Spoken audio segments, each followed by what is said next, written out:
It's Becca Jr., the marvelous producer. I play creative money. The brother you play. Ophelia Esto. From one and you. I shall want to another you. Another record secretary. PM Sinoe. We don't see money. Oh, we get it. Another record.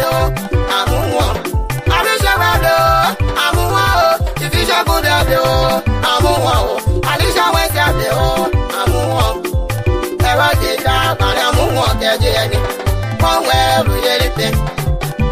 One way, we get it. One way, we get it. We get it. One way, we get it. One way, we get it.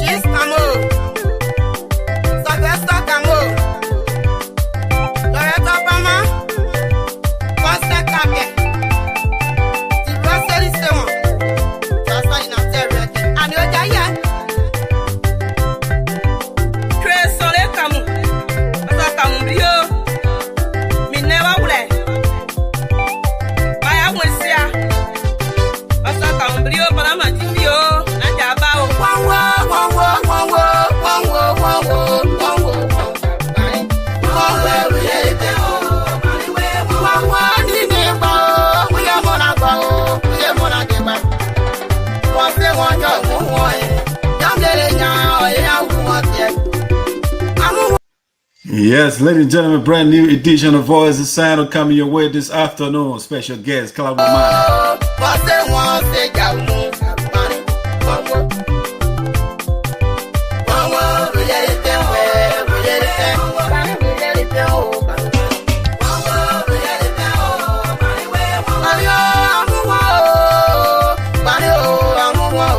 Money way, I'm one.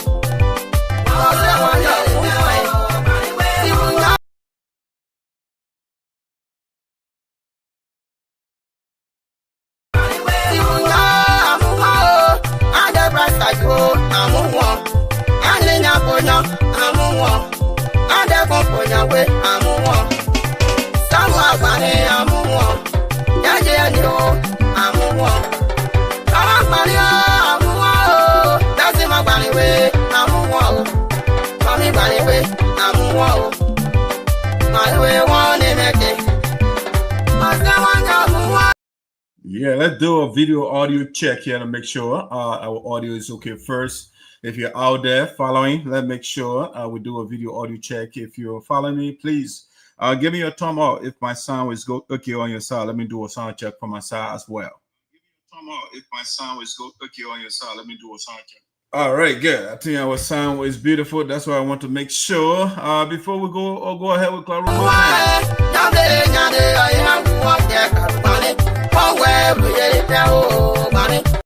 Yeah, Shelly Snare, co-host Voice of Sinoe, is backstage, ready to fire questions.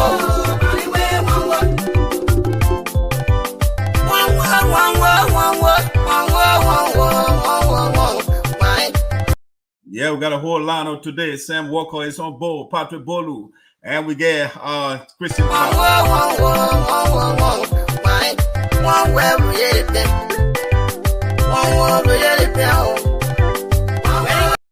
So, ladies and gentlemen, 2029 is still in the pipeline. But from the local things in Sarpo County, District number 3, we see a lot of political gurus. They are now coming up. You know what? They are saying the incumbent, the guy who is now occupying the seat, is not doing the right thing. The last time we brought a hopeful Professor William, and he said, the incumbent, Mr. Noah, is dividing the people. Therefore, he has to be.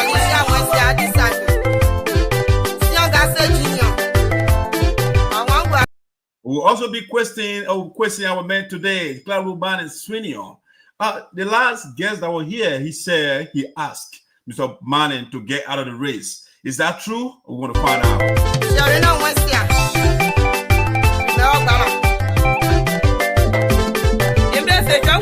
What is it that Mr. Noah is not doing that Klarwlue Manneh wants to do?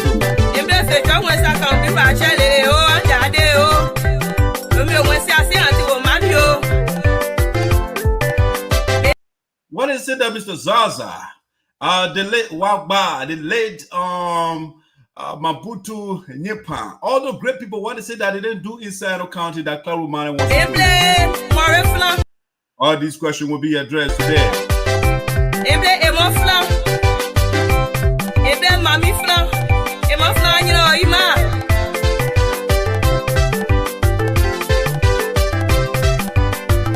Is this a wake-up call for Mr. Noah? Yeah, Mr. Noah now got to get very serious because serious guys are getting in the race. Or if you let the Agari.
Ladies and gentlemen, don't go away. Please share the video for us. It's another good show coming your way here. Voice of Sinoe in the Diaspora. Klarwlue Manneh Senior, CEO, Klarwlue Foundation.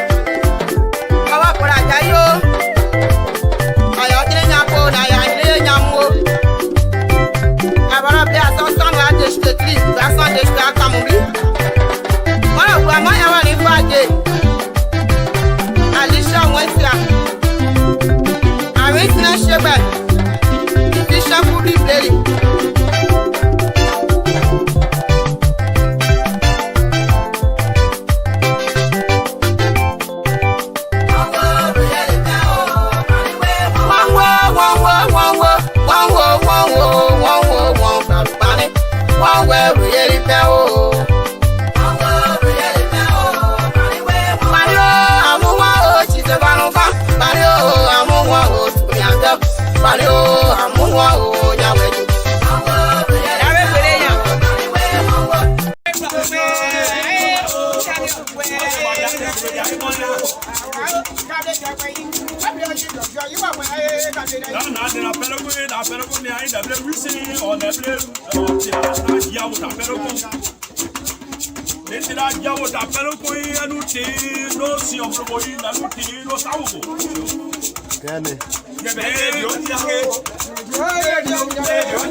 Group.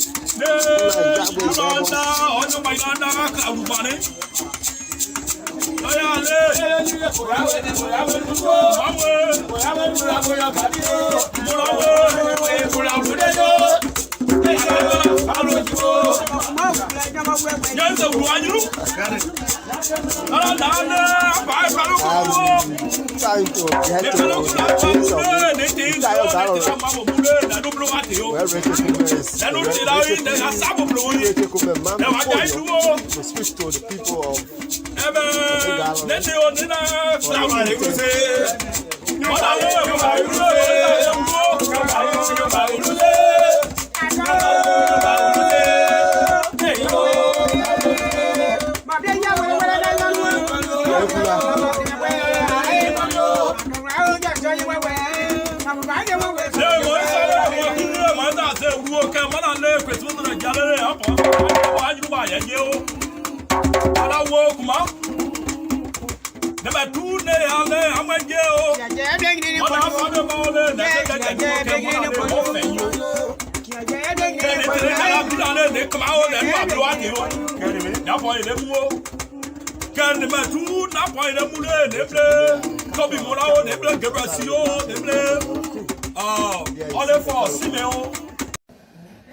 The reason I'm saying this to you guys tonight is very important, because anything you do, respect your people, work with your people, call for their blessing.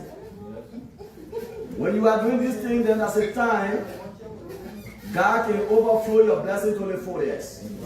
So at Klarwlue Manneh Senior, I have come tonight to acknowledge you that I have been receiving calls from my home, from the Tasu people in Sinoe County.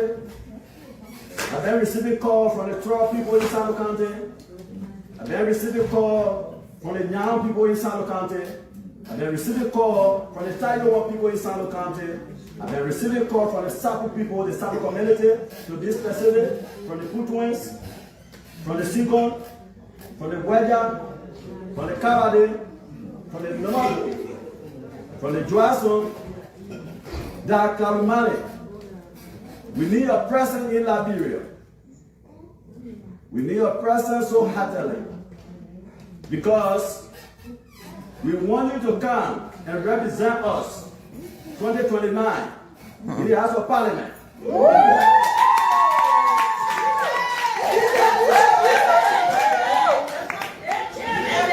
So,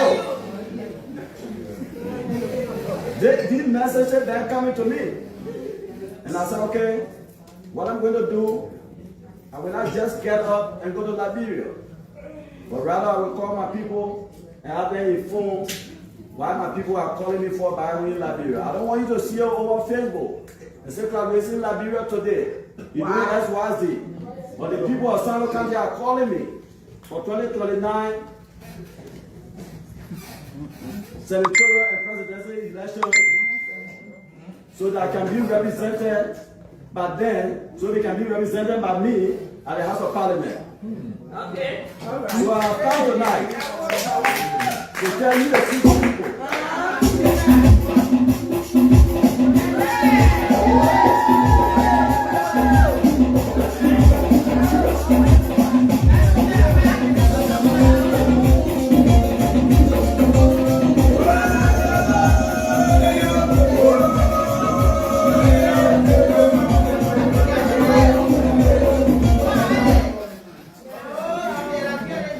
So I have come tonight to tell you the secret people that come 2029, by the grace of the Almighty, I will be proceeding to Liberia through your support, through your collective idea that come 2029, the message that our people calling for me for the reason I'm going to implement that, and before implementing the message, I must be able to have it move ahead of time so that you can be surprised. But I'm calling for your blessing in everything that I'm going to do and your support. God bless you.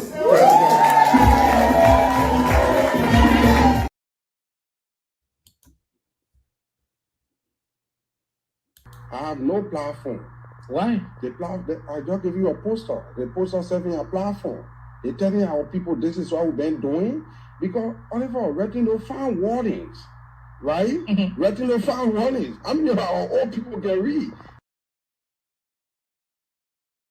I have no platform. Why? I just give you a poster. The poster serving a platform. They're telling our people this is what we've been doing because Oliver writing no fine warnings, right? Writing no fine warnings. I mean, our old people can read. Audio Jungle.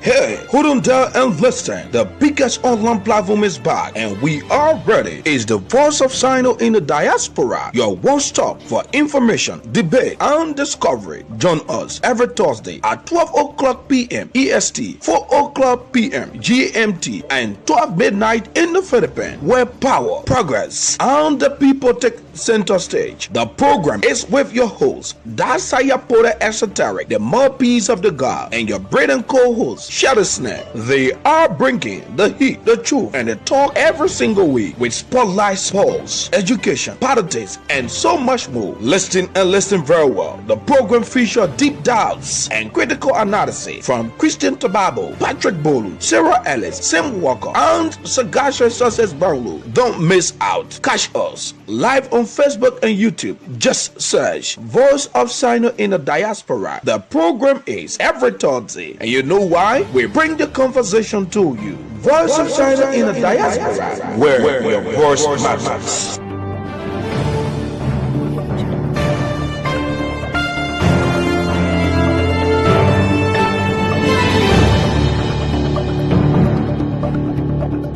Audio Jungle.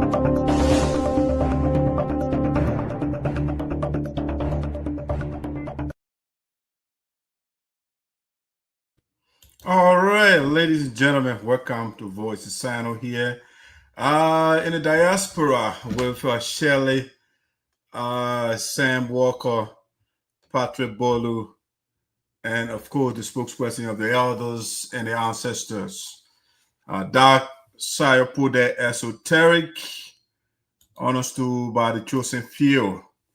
All right, we are back again to do what we love to do.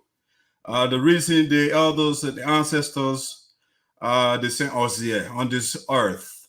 So without further ado, I'd like to bring my co-host, Shelley Senate, so we can get the ball rolling. The other guys who join us shortly is now 7 minutes after 12. So let's get the ball rolling. Hey, Shelley. Hey, how you doing? I'm doing good. You're looking good.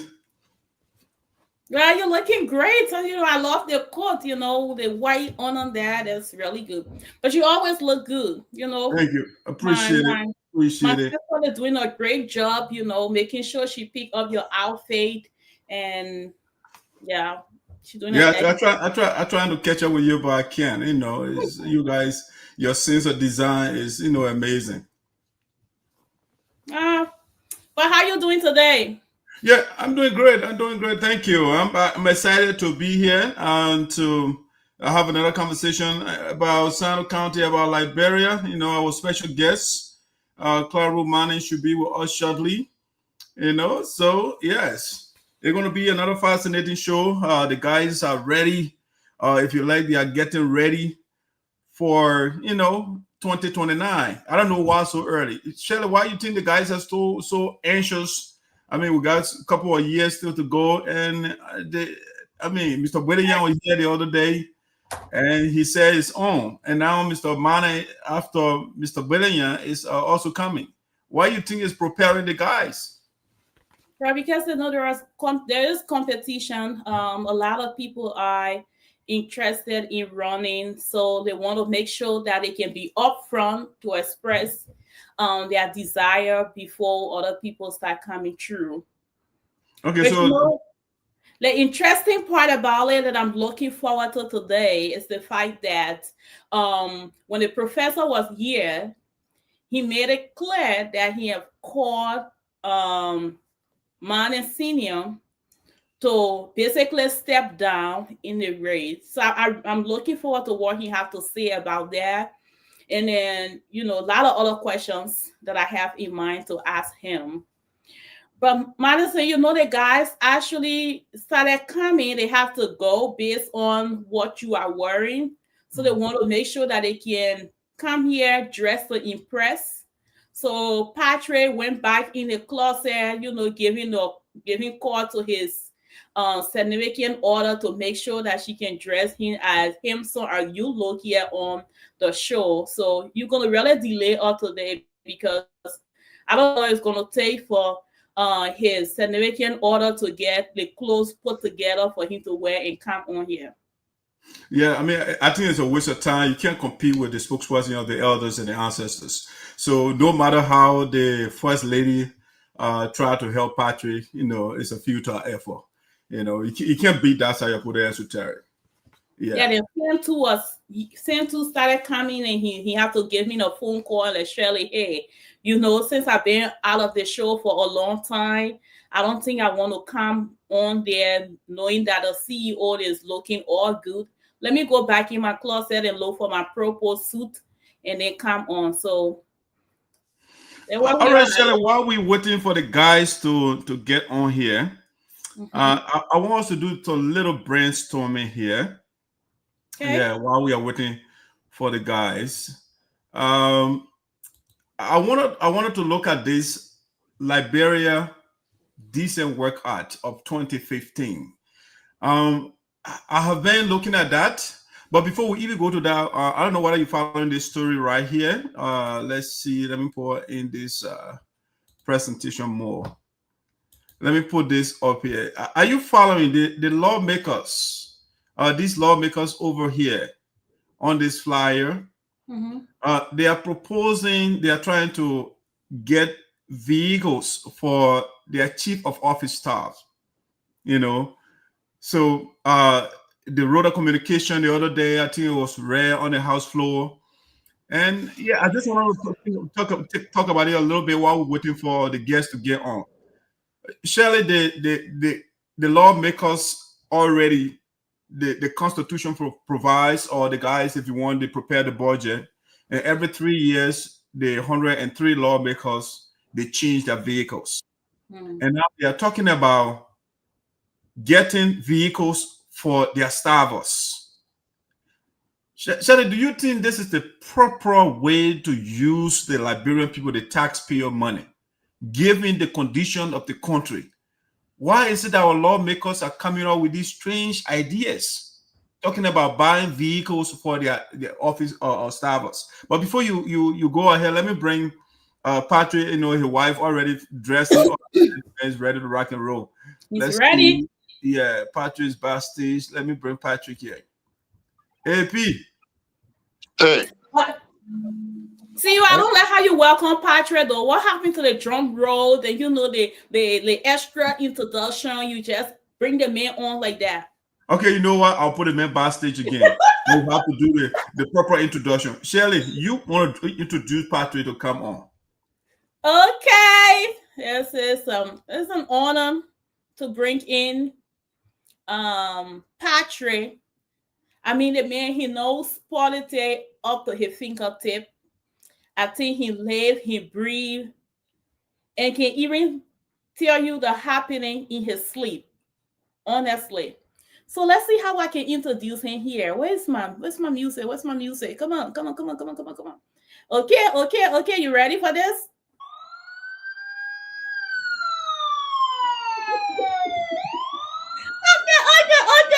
Okay. Now, welcome, brother Patrick. You know the name like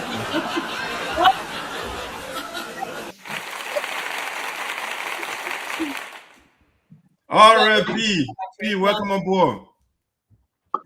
Well, thank you, my distinguished CEO, my co-host, distinguished as well, very brilliant young lady, and I'm happy to join you. My apologies for joining you late. I came down with fever earlier today, and then I was hoping that by this time I will have recuperated a bit to be here. So thank God, thankfully, I feel a bit better small, but I've not been too well today. But we have to be here due to the importance we attach to this platform and the work we have to do for our people. I'm happy to be back again, and we are flowing today. All right, Patrick, sorry that you are not well. Hopefully you get well soon. Thank you, CEO. All right. Yeah, but Shirley, like I was saying, I mean, if you want to say something about the lawmakers in the country, they are trying to get vehicles for their staffers. Do you think that makes sense to you? That's the proper way to spend a Liberian people money?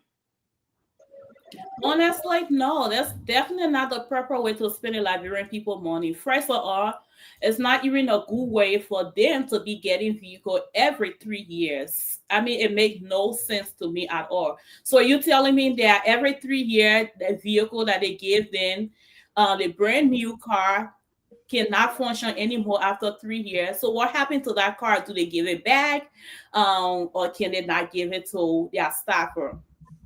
So it doesn't make any sense to me because they should be able to pay their staff for based on them getting. I think some of them get $10,000 every month. That is a lot of money. A lot of money in our poor country where education, there's no good education system, no good health care. Our teachers are being poorly paid. Okay, healthcare workers have been poorly paid, but yet we have representatives, senators, they're getting paid a lot of money, doing basically nothing. Some of them can't even put any bill on the floor, but yet they still get paid all that money. And then they are not asking for more money to go in the budget. I mean, make no sense to me at all, honestly. Patrick, what do you make of this new move of the lawmakers? Is it because they don't have nothing to think about, and that's why they come up with these strange ideas? What do you make of it? They're talking about spending $1.9 million to get vehicles for their staffers. So it boils down to the decision the people make every 6 years and every 9 years. When the people don't know the kind of individuals they elect, then they end up electing the Confederation of Thieves, according to Professor Pilomba. So the point is, every lawmaker has the capacity to gift their COS a vehicle. In fact, every COS has the capacity to even buy a vehicle. For instance, one of the privileges lawmakers enjoy in this country is Social Security. Most lawmakers in this country, you find they don't pay fiscal cash for the materials they use to build their houses. They don't pay fiscal cash for the cars they buy, their extra vehicles. They don't pay fiscal cash. They work to the Lebanese stores. They work anywhere, and then based on their status, based on their social security, they get things at will, and then they pay small. So, in the case of the chief of staffs, it can also happen. So, for example, even the least salary of a chief of staff in any lawmaker's office, the least is $750. The least is $750, for instance. So, even if a chief of staff takes a car valued at $15,000, he can pay for it in 6 years. If you by just taking $200 for his salary, by taking $200 for his salary every month, he can pay for his own car in 6 years. But again, it also shows the repeated demonstration, the repeated acts, of lack of, interest in the people. It has always been about the lawmakers. The lawmakers, they get fast salaries, all right, $15,000 a month. They get $45,000 cars. All right, They get, yeah. Yeah, our guest is backstage now, so let's get to business here. We are 18 minutes into the show time. Unfortunately, we'll come back. We'll have time later to do the commentary. Maybe we'll let the man off a little bit, maybe 30 minutes early, so we can do post analysis and talk about what Mr. Manneh going to say today. Yeah, but before we bring the man on, let's see. Let me see here. Shelly, I think you want to help me out again. My device is acting over here again. So, yeah, let's see. Let me go to the background. That's the one. Okay.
All right, Shirley, let's get to that.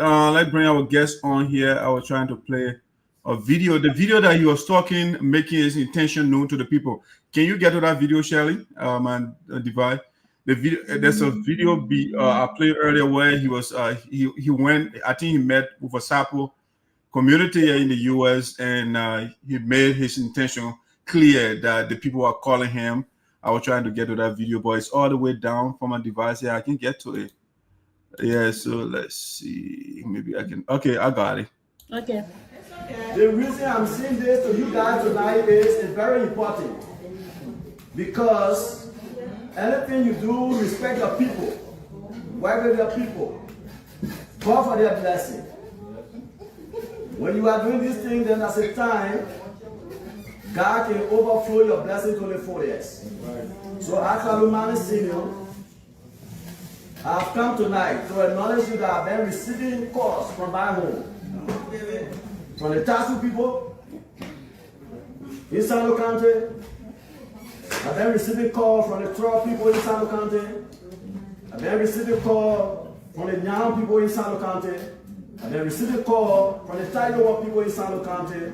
I've been receiving calls from the Sarpo people, the Sarpo community, to this facility, from the Putuans, from the Singon, from the Wedja, from the Klarwlue, from the Nomad, from the Joasso, that Klarwlue Manneh We need a president in Liberia. We need a president so heartily. Because we want you to come and represent us 2029 in the House of Parliament.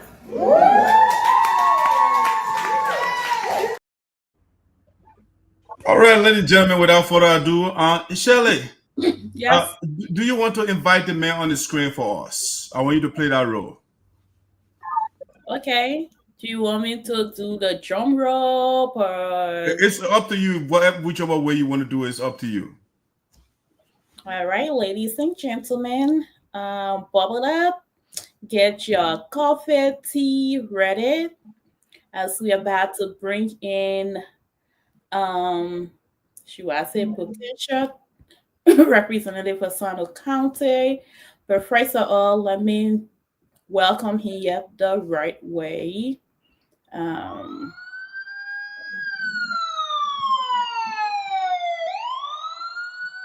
at this time, we would like to welcome. There we go. On the stage. Madison. Thank you very much. You are welcome. Let's see. Let me get that overlay down. The screen that we need to get out so we can see him. Okay. Yes. Right. Okay. I mean, right. So did you guys kind of call each other with this outfit? I mean, I see something going on here. All right, ladies and gentlemen, we want to officially welcome you, Sinoe County Premier Platform, the Voice of Sinoe in the Diaspora, with Shirley, Sinoe co-host Patrick Bolu, contributor, and the spokesperson of the elders and the ancestor dark side put the esoteric honors to by the chosen few. Today, we are elated to have a representative, or if you like, congressional hopeful in Liberia, or parliamentary hopeful, Mr. Klarwlue Manneh, as our special guest today. So, Mr. Manneh, welcome aboard, sir. Thank you, Dad. Thank you. How are you? How is family? Yeah, we are doing great. Guy is in control. Okay, all right. We're trying to make sure the old man, the great man, is fine. All right, so Patrick, you guys want to greet the man before we launch into the discussion? But I just want to make it clear. I know you said, Mr. Manneh, you want to make sure you put the senior, because I think it's important that you put that there.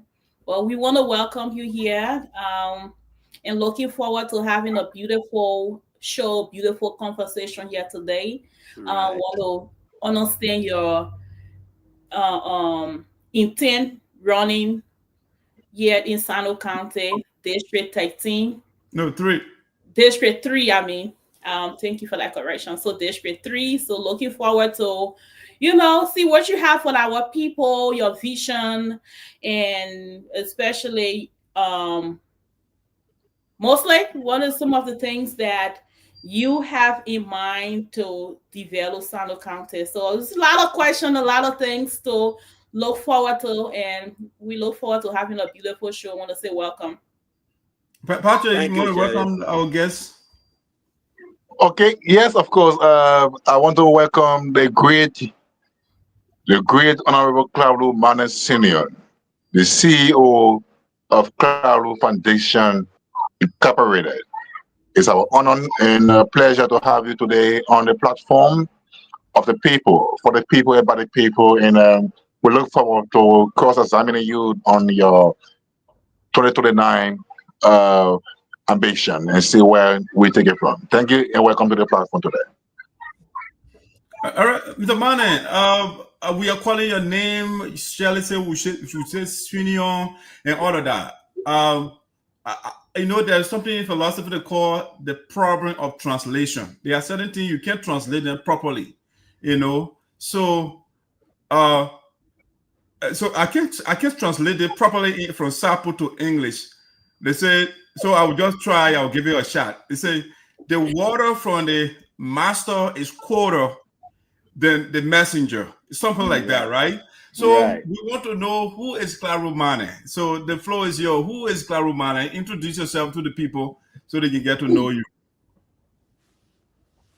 All right, Dad. Thank you very much. God bless you. Good morning to all of you. I'm so impressed today to be on a great platform and to speak to my people with dignity. Yes, so thank you very much. You and your team, the co-host, Mr. Patrick Giambolu. God bless all of you.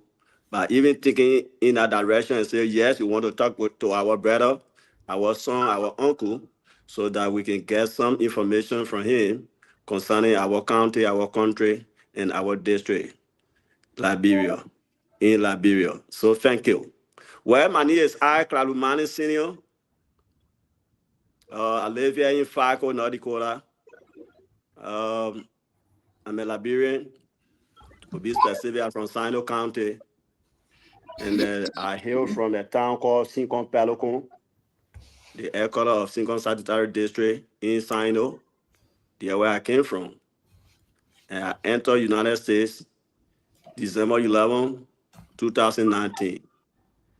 Klarwlue Manneh Senior, as I said, that I was in Liberia, I was working with a Rosasa office, but at the same time I was going to school, AMEU, and Sylvester Neokolo, Christopher Nineba, Martin Goso Sawanja, those guys and myself attended AMU together. I was studying public administration, major, and management minor. That's why I was studying there. I was reading. But then, because of the opportunity to come to the US, I never graduated before coming.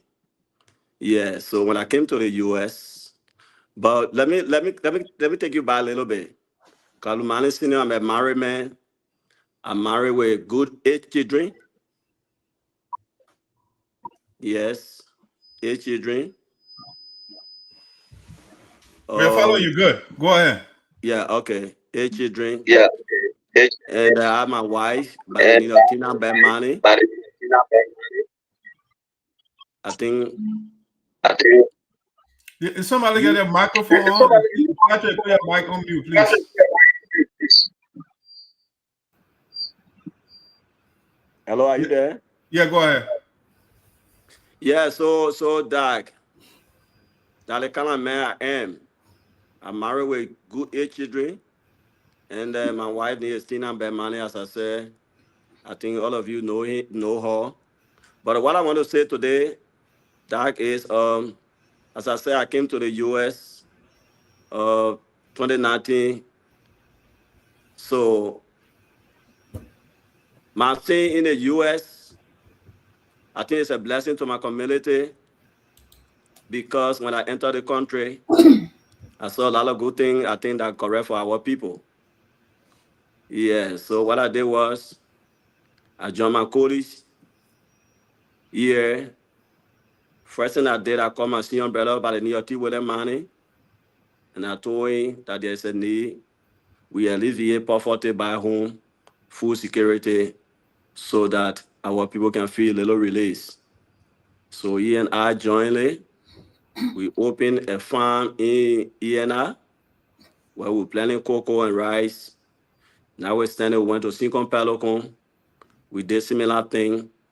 As we speak, those farms, some of the cocoa have been harvested. And every year now, we can get some cocoa from those farms. But the rice, we will not buy a red machine yet to do whatsoever, but any other proceeds that come from there with rice and whatsoever can be used by the community. So my understanding is to work with my people, for my people to feel released.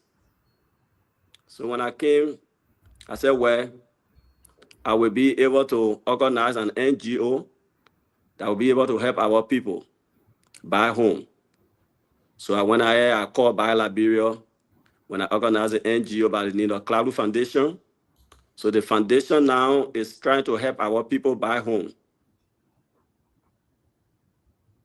Now, what we're doing, Patrick, Doug, and Shelley, the foundation that are organized there by home try to help individuals. And the helping hand that we are extending by home is holistic. It's not one-sided. The foundation is established in Grand Gila County.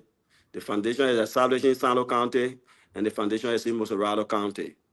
So try to help our people.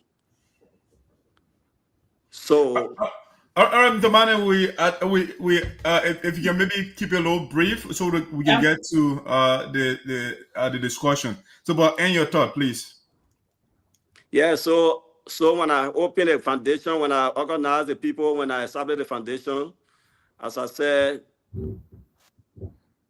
and here in the U.S., I decided to call my Sincom people, the Sarpo people, the Wedja, the Namapo, to acknowledge them, my intention by home. And it's not just my intention, but my people by home, they've been calling me. They've been calling me to go to Liberia. But what I told them was, I will consult my people here in the U.S. before I proceed with anything. So I, Klarwlue Manneh, as we speak, Patrick, I am attending the university here called MState, studying political science and public administration. So I want to introduce myself to you that I, Klarwlue Manneh, that from Sinoe, I have the ability to work with my people in time to come. Thank you. All right, thank you, boss. Thank you. All right, that's a little mouthful there for us, but I'm so concerned about Sinoe and Liberia as a whole, and so is everybody else on the platform. So, and I like the fact that you guys are doing something in Liberia. You're making farm. I got issue with our people buying rice and other things when we got a good land over there where we can grow fruit or food, and that's something that you're doing. I want you to tell me a little bit about your foundation. The foundation, for example, I want to understand, because I know that's what politicians do. If they want something for people, they establish something. Was the foundation established because you have political ambition, or you established it just because you care for your people and you want to make an impact? Why did you establish the foundation? No, Doug, I established the foundation to help my people, not because I want power. No, I established the foundation to help my people back home. That's why I established the foundation for. For example, Honorable Robio Tikuya established similar thing years back called Diaspora Security in Monrovia, Liberia. He was empowering the youth, giving people job and things. So once you have the opportunity to help your people, you do what you're supposed to do, that will be able to help your people in every direction. So I'm doing this to help my people, for them to feel released otherwise. Okay, so before I bring my panelists, so what is the focus of the foundation specific? What do you guys do? Well, for now, as I said, Doug, we are helping individuals for now. But the mission of the plan of the foundation, the sole intent that we have is to carry on sanitation, food security, like agriculture. As I said, my brother and I, we jointly working together, and we started those farms. So the foundation, the farm that in how they call it ENR, the farm that in Pelicon, although is collaborative that we are working together. But the foundation intent is to be helping our people with sanitation, helping children to be helping family with how they call it, school fees and what have you. So we are thinking on a lot of things to do for our people tomorrow, but we just established the foundation, and we got to pull resources together before we can start what we want to do correctly. But we are helping people individually, and many people can attest to that. That if anything happens in Liberia, sometimes the foundation can go and identify with the community. Okay, Patrick and Shirley, it's your turn. But I like the fact that you say you are giving students. How many students do you currently have that you are helping with tuition and scholarship, whatever you want to call it? How many students estimate right now you have? Well, Doug, I don't want to lie. It's correct to be transparent. What I'm doing, what the foundation is doing for now, I don't really doing it as scholarship scheme.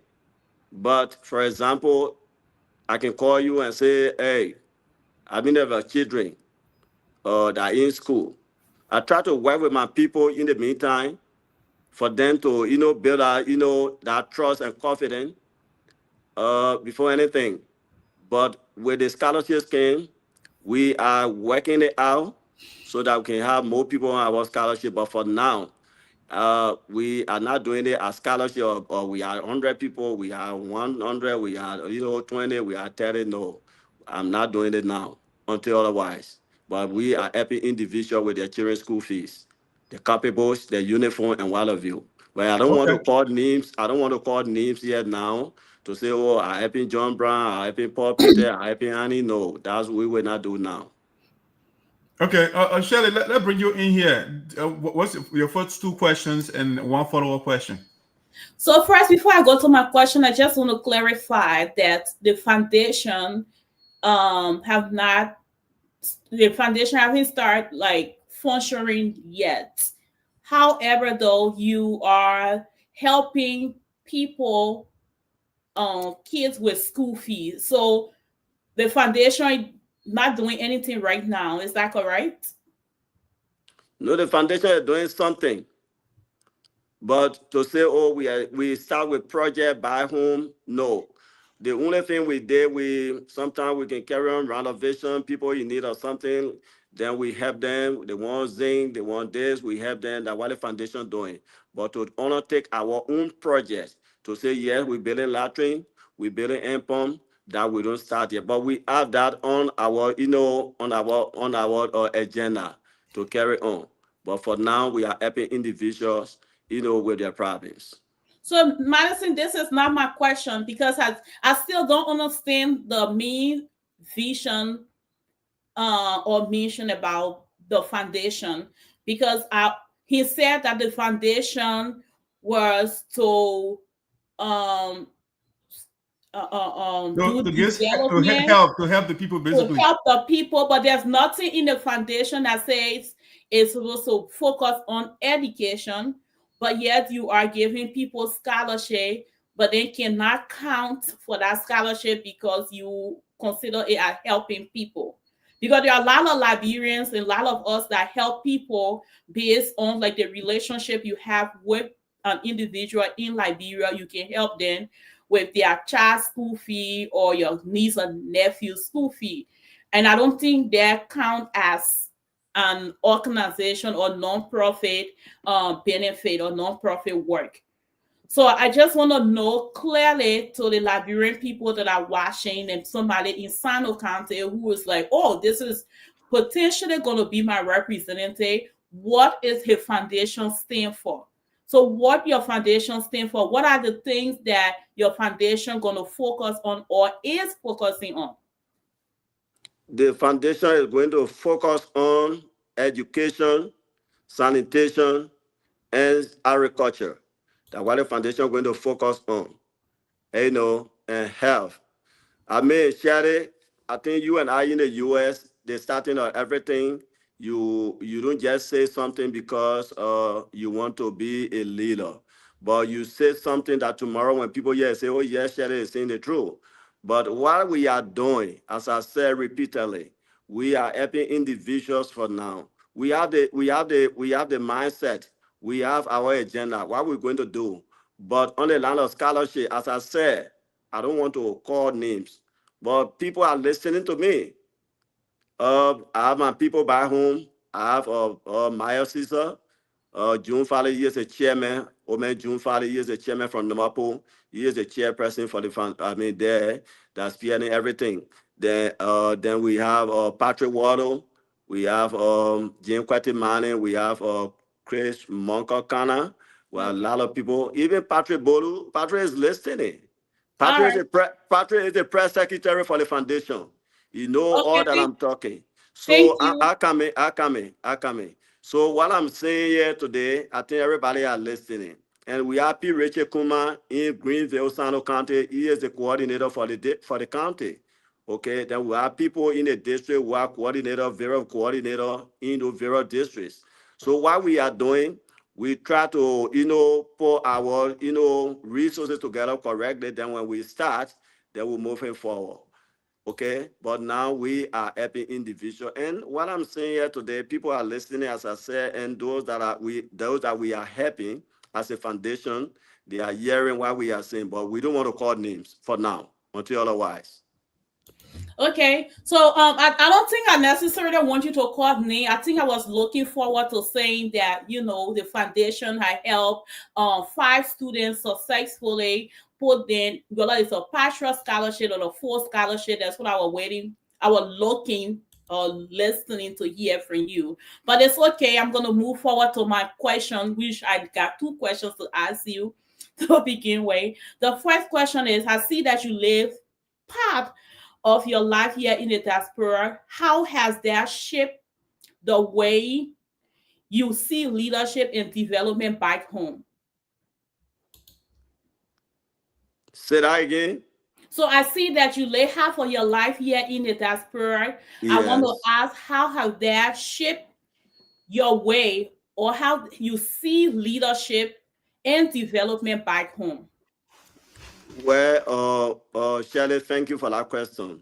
There's correct transformation in my life when I came to the US. Correct transformation. There are a lot of things we used to do back home. When I enter US, there is a total difference between some of the things that we used to do back home when it comes to development. Yeah, in the US, people they are rich. More people have money. But back home, people are struggling when it comes to development. For example, people want to undertake project will take things like 1, 2, 3 months back home, 1 year, 2 years before the project can be done with. But yeah, in the US, when the people start a project today, before you go low after 1 or 2 weeks, then they're done with it. Okay? Because they have the money. So here in the US, my being here, I think it's a blessing to my people, as I said, because there's a lot of things that I'm seeing here that I'm trying to take back home in time to come. Because development is what matters in every country. So when your country is developed, and as a traveler, we travel extensively, and today we are in the US. Things that we've been seeing, we try our best to carry some of them back to our country so that our country can, have good face live to in the rural area and even in the urban area. All right. Shirley, yes, just say 2 questions. Let me bring Patrick. No, that was my 1 question. That's my second one. I made it clear that I just needed him to clarify something about his foundation. So now my second question is: reports say you once served in the Capitol building from 2012 to 2019. So as someone who served in the Capitol building, can you confirm that first? That's the first question. And then what legacy did you leave that people can now look at and encourage or be encouraged to vote for you? All right, Shirley, thank you very much. Well, yes, it is true. I worked at Capitol Building from 2012 to 2019, December, before coming to the US. I was working with Zaza. I worked in Zaza office as a chief security to Zaza at the time. In subsequent time, I was appointed by Zaza to be the district coordinator, which of course I was in that direction before coming to, I was in that position before coming to the US. Okay, so what I'm trying to say here, yes, indeed. I try my best while working in Rosaza office. As I speak today, people that are in Liberia, that are in the district, they are hearing me. I work with my people with understanding. Surely, infrastructurally, I don't build a skyscraper in Liberia or either in the district for people to say, yes, this is because our people, they call it tangible thing. What have you done? Let's see the tangible thing you have done. But as a office staff, every time I go in the district, my people, they feel released. Anytime I go in the district, my people will be happy with me because I don't just go in the district. The need of some of my people, it can be met because I know what our people want. So when I'm leaving from Monrovia to Sinoe County, I know what I'm caring for the community. So that's what I've been doing. But I don't build any house there to say, yeah, this is what I built when I was working as chief security in our Zaza offices. No. All right, Patrick. Okay. Okay, so let me begin with this question for the Honorable Klarwlue Manneh. You live in the US. You have been there for 5 years. Um, you have been out of Liberia for 5 years as well. Citizens in the US, I mean, are doing incredibly great things back home. Financially, they're potent. Economically, they can do things back home for Liberians, for their people, for their families. And everybody wants to go to the US. Why do you think you want to leave the United States to come to Liberia and represent the people in Parliament? Why do you want to take that decision? Yes, Patrick, thank you. As I said, I worked within the parliament for years before coming. Now we're standing when I enter US, things that I saw and things that I'm seeing, I think it is prudent for me to take some of it back home. But taking them back home, and what I want to say to you, leaving the US, going to Liberia, it's correct to serve your people. Even not only Klarwlue Manneh, there are a lot of people, a lot of presidents today all over the world. People that are some people are in America here today, they are in Liberia. They are ministers, they are directors, they are senators. But with me, I'm living from here for the sake of my people, of our people, the sake of my community. Nothing is bothering me here in the US. I'm okay. But again, not only Klarwlue Manneh. If I'm enjoying and my people are suffering, and the money that I'm making here in the US, I think my people are getting, support from me. Okay? But I want to go to Liberia to help my community, to help my county, and in general to help my country so that we can work together for the country to be on the right path. If and only if I will be elected as a representative for my people, I will make sure, Patrick, for our district to be transformed. Yeah, Patrick, when you talk about the health sector, nothing. Yeah, you are there. Okay? So with the contact and the partnership I'll be having here in the US, when God bless me and I go back home and I become the victor of the match, then of course, Patrick, you will see correct transformation because Okay. everything you do, you work with your people. Okay. So the next question is charity begins at home and ends abroad. What you do from home and how you are respected or welcome at home says a lot about you out there.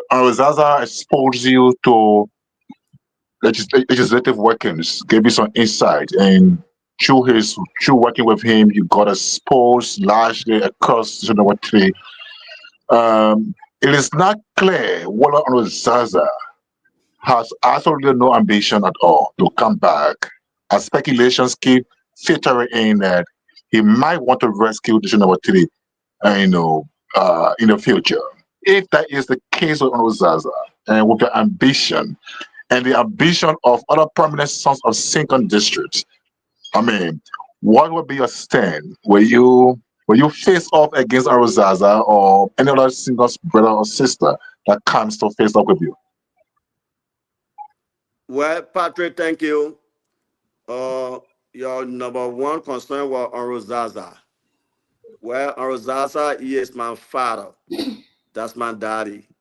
And there's nothing Klarwlue Manneh Sinoe will do that Rosaza will not be in the know.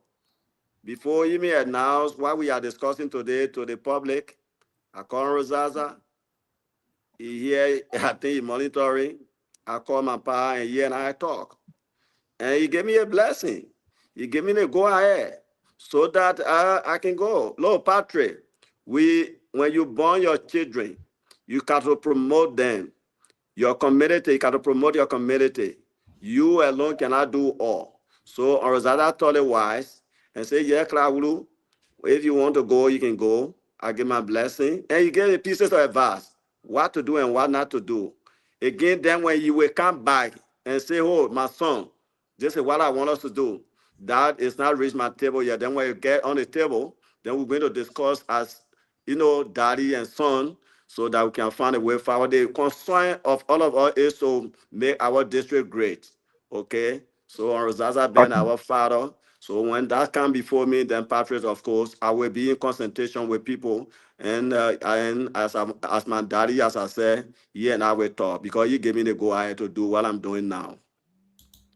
Okay, so my last question. And I don't think my daddy will come back again and say hello. But I again, thought you asking 3 questions. yes.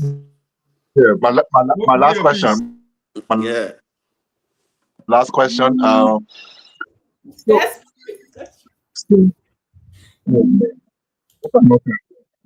Go ahead, Patrick.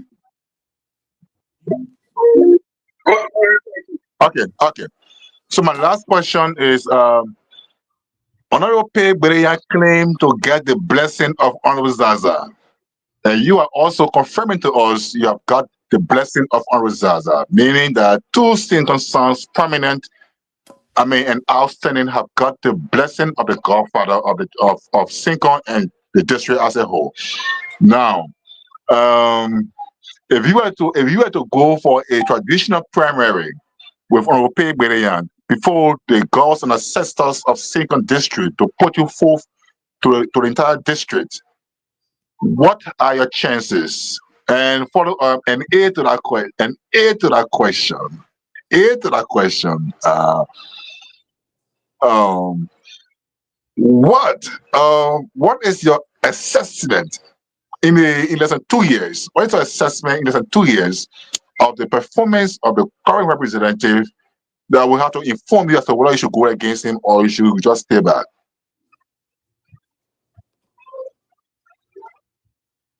Patrick, thank you. I want you to repeat your question again. My question again is, Honorable Bereya claimed to have the backing of Honorable Matthew G. Zaza. Okay. You are also confirming to us that you have got his blessing, his backing.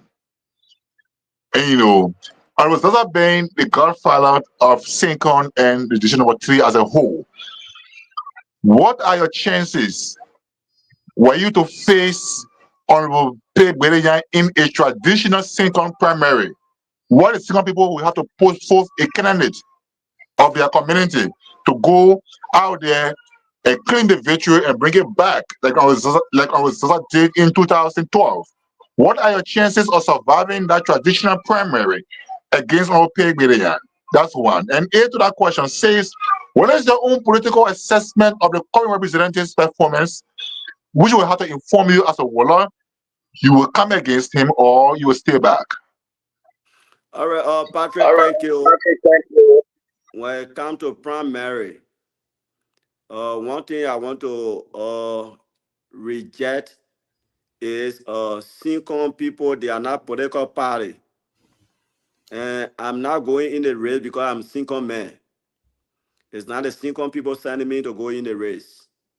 I'm getting in the race for the community, for the district. I'm a Sarpo man. So in Sarpo County, in the community, Sarpo community, people call me Sarpo Klarwlue. So when you go to Numapo, my parents, our family there, our friends, our Numapo man, our Kabade man, our Weja, our Joason, our Putu. So I want you to, eradicate that a Sincom people will bring you, not Sincom people bringing me. No. Of course, Sincom people will vote for me. As well, Weja will vote for me. Kabade will vote for me. And even now, only Sarpo people, Patre, okay? I have close relationship with the Tasu people. I have close relationship with the young people, the Troll people, the Tayowan people. The district is for everybody. We have some Maningos there. We have Grebo. All of the people that I'm naming to you, Patrick, they and I are communicating every time. Okay? And like, I think Guri Chenya, Guri and myself talked, I think 2-3 days ago. He called me that he want to get in the race because he voted before. So I told Guri, I said, Guri, you're my son. I don't want you to go in a race with me. Then you become the loser. But again, that's your way. Let us work together.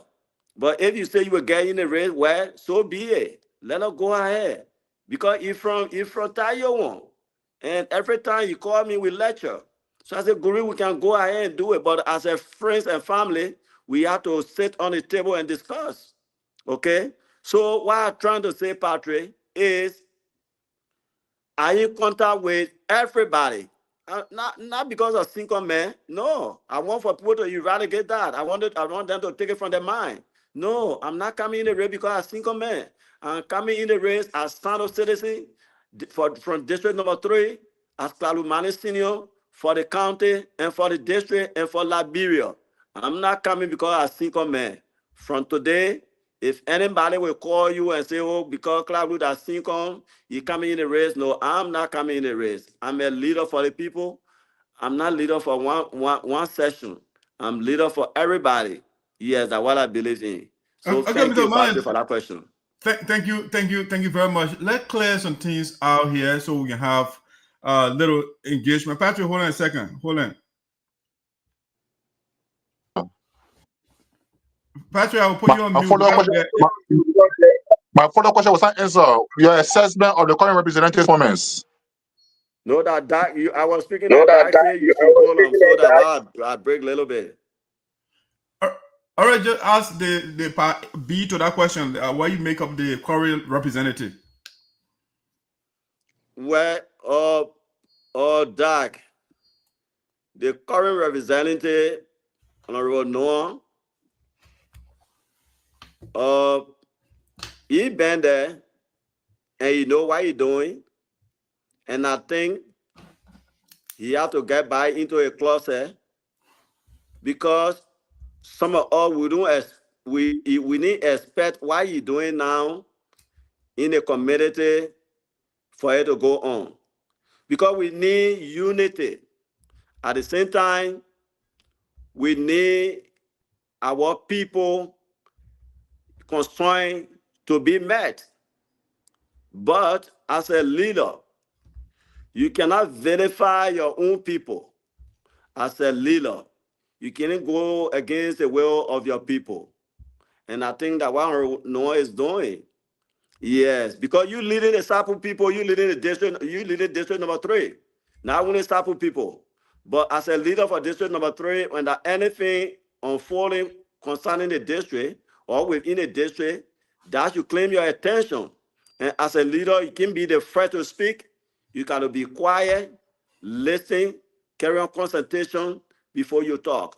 But with Noah, this job is not it's not a bluffing thing. I think so. It's very, very, very, very important, because it's not a football club. It's not you're leading people, district 40,000+ that you are representing. So you're talking, you should do the best you know, for your people to understand you and where we are. My main concern is your people that you leading their concern should be your concern. That why they elected you so that you can speak for them and work with them with that understanding.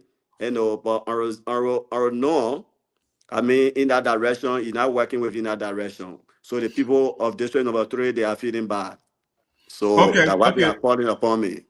The people are feeling bad. That's a good place to end it. I want also clear some things here, Mr. Manneh. So let me play a quick video because we want to clear the air here. Whether this is true or not. Second I'm not hearing you has again. always had the winning number in that district. 2025, 2005, 2011, 2017, 2023, it has always had a population. Now, you will be encountering other population forces. Come back. You say who has the population again? As I said, one has always within the population, electorally. Now, you will be having many, other great men like Klarwlue Manneh Senior. You'll be having Albert Fia. You'll be having a lot of great guys coming to the race. And besides that, both of the single guys, the giants in the single district, they are already with the common representative. How do you intend, to win a primary, traditionally amongst the single brothers and sisters who will come into the race? Or how do you intend to get, the mandate of the people first before going into the district as a representative candidate? Okay, so let me say this to you, Patrick. I'm not sure whether we're going to have another candidate from the Single Belt. I have spoken to Klarwlue Manneh for 3 times now. All right, I told him to step aside, all right, and allow me to go because I have struggled in Mosarado and our people want me to come home.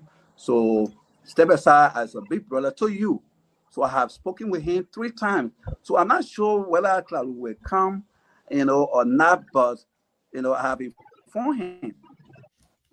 So as far as I'm concerned, I'm going to be the winning candidate from the Single Belt in 2029 by the grace of God.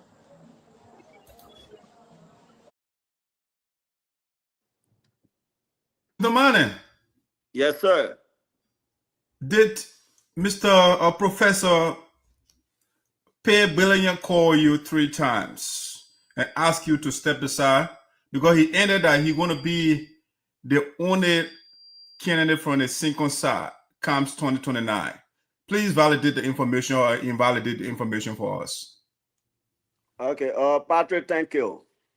With Professor Belejan, I'm sorry to say this, but it's very sad for him to say, I tell Klarwlue Manneh to step aside and I will be the only candidate. But one thing I want to, eradicate again, as I said, I'm not coming as single man, like single people sending me, no. That the Sarpo people, the Nyam people, the Crew people, the District Number 3, in totality calling me so that I can be representing them at the House of Parliament. Number 1. Number 2 is, yes, indeed, he called me. He called me to step aside. But, Patrick, between you and I have the recording. No, I have the recording. All that you said, you know it, and you know what I told you. I told Professor Berenya that Professor Berenya, this is what I want you to do. After you finish saying, you elaborated, you say, try to encourage me. But again, I told him this. I said, Mr. Berenya or Professor Berenya, this is what I want you to do. Number 1, when you live in the U.S. here for over 10, 15, 20 years, before getting back to Liberia, you were sent for by Ellen Johnson Sirleaf to be at Rabo International Airport.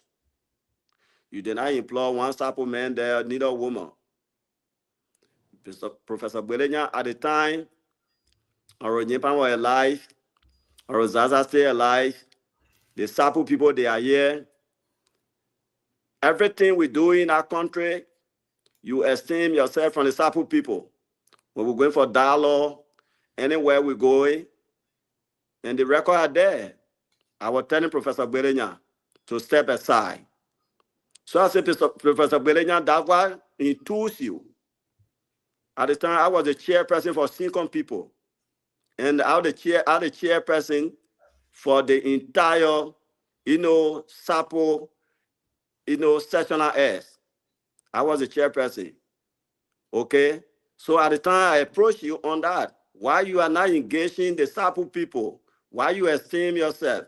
At the time that Sylvester Nyamwe was taking care of a house at the time, when Ellen sent for him, Professor Belenya told me that he not associating himself with Sarpo people, and in fact, he from Grand Jide, he not from Sinoe. That's why he told me despite he grew up in Jerusalem, but he's a Grand Jidean. So I said, really? At the time I was a chairman.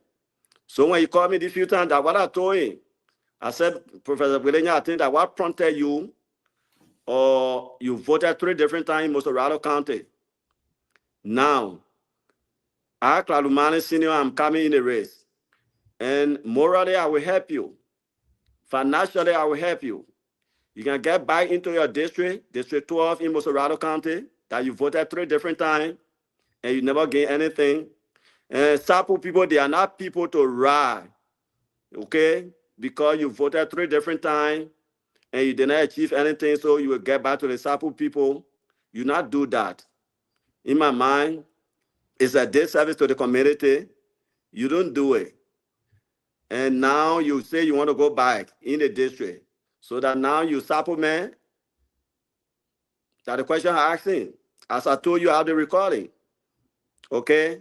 Because anything I do, I won't be able to show evidence. That's what I told Mr. Belenya. So I said, you get back in the district, District 12, leave, and nobody even know you, Professor Belenya. Trust me. I stay in that district for more than 20 years, working with my people. And you, when you even go Kojai, nobody know you. You go Jerusalem, nobody know you. You go Tasu, nobody know you. You go, how they call it, Tayo, Tro, Jacksonville, nobody know you. You go BOPC. So I want you to get back to where your people know you. And you voted. And I get example. I said, T. Romeo Kuya, he voted 5 different times in Sarpo County. The 6th one, the man, he became the veteran of the march. So it will be necessary, area where you voted already, you spend a lot of resources, as you said, to go back there. But now, because you grew up in Jerusalem, so you want to go back to the Sarpo people and say, yeah, I'm coming so that you can carry me. So I will tell my people, you go by where you come from. I will tell my people. So that what I told in the conversation, you and I have the recording. Okay, Mr. Manneh. I just put about appropriate time we read them, we will play, you will listen to it well. All right. I want also get questions in here, so I want you to keep your answers a little brief so that we'll be able to get more questions. But one more thing, one clarification. But the other question that you just asked need a lot of explanation. That's why I stay too long, little, because I want you to get the inside of it. Okay. It's not yes and no question. Okay, thank you. Okay, one last video here. I'll have a question. That's why I want to play this video. I have no platform. Why? I just give you a poster. The poster serving a platform. They're telling our people this is what we've been doing. Because Oliver, writing no found warnings, right? Writing no found warnings. I mean, our old people can read. I have no platform. So why? I just give you a poster. The poster serving a platform. They're telling. Mr. Manneh, here's my question. Yeah. The incumbent right now, when you're running for office, somebody similar, they went to a radio station and they asked him, what is your platform? And you just heard him. He doesn't have a platform for the people because our people, they don't know how to read and write. So what is the point of writing a platform? That's why he just told you. So given the condition in the county, you can see why district number 3 is the way it is, because the guy in the Capitol building, he does not have a plan for us. What is your vision? What are you bringing differently from the man who does not have a platform? I want you to give our picture here. Right now the roads are messed up in Sinoe County District Number 3. As a matter of fact, the whole country. Food security is not there. It's horrible. Electricity, the people are still sleeping in darkness. An array of problems in the county. What is your vision for your district? Please spare it out to us. Well, Doc, thank you very much. My vision for that district is to build a healthy, empower, and transparent Sinoe District Number 1, District Number 3, where every citizen, young and old, has quality health care, meaningful opportunity, and accountable leadership that will work for the people. That's my vision. I'm not just going there, to just look up in the sky and say something or and do something.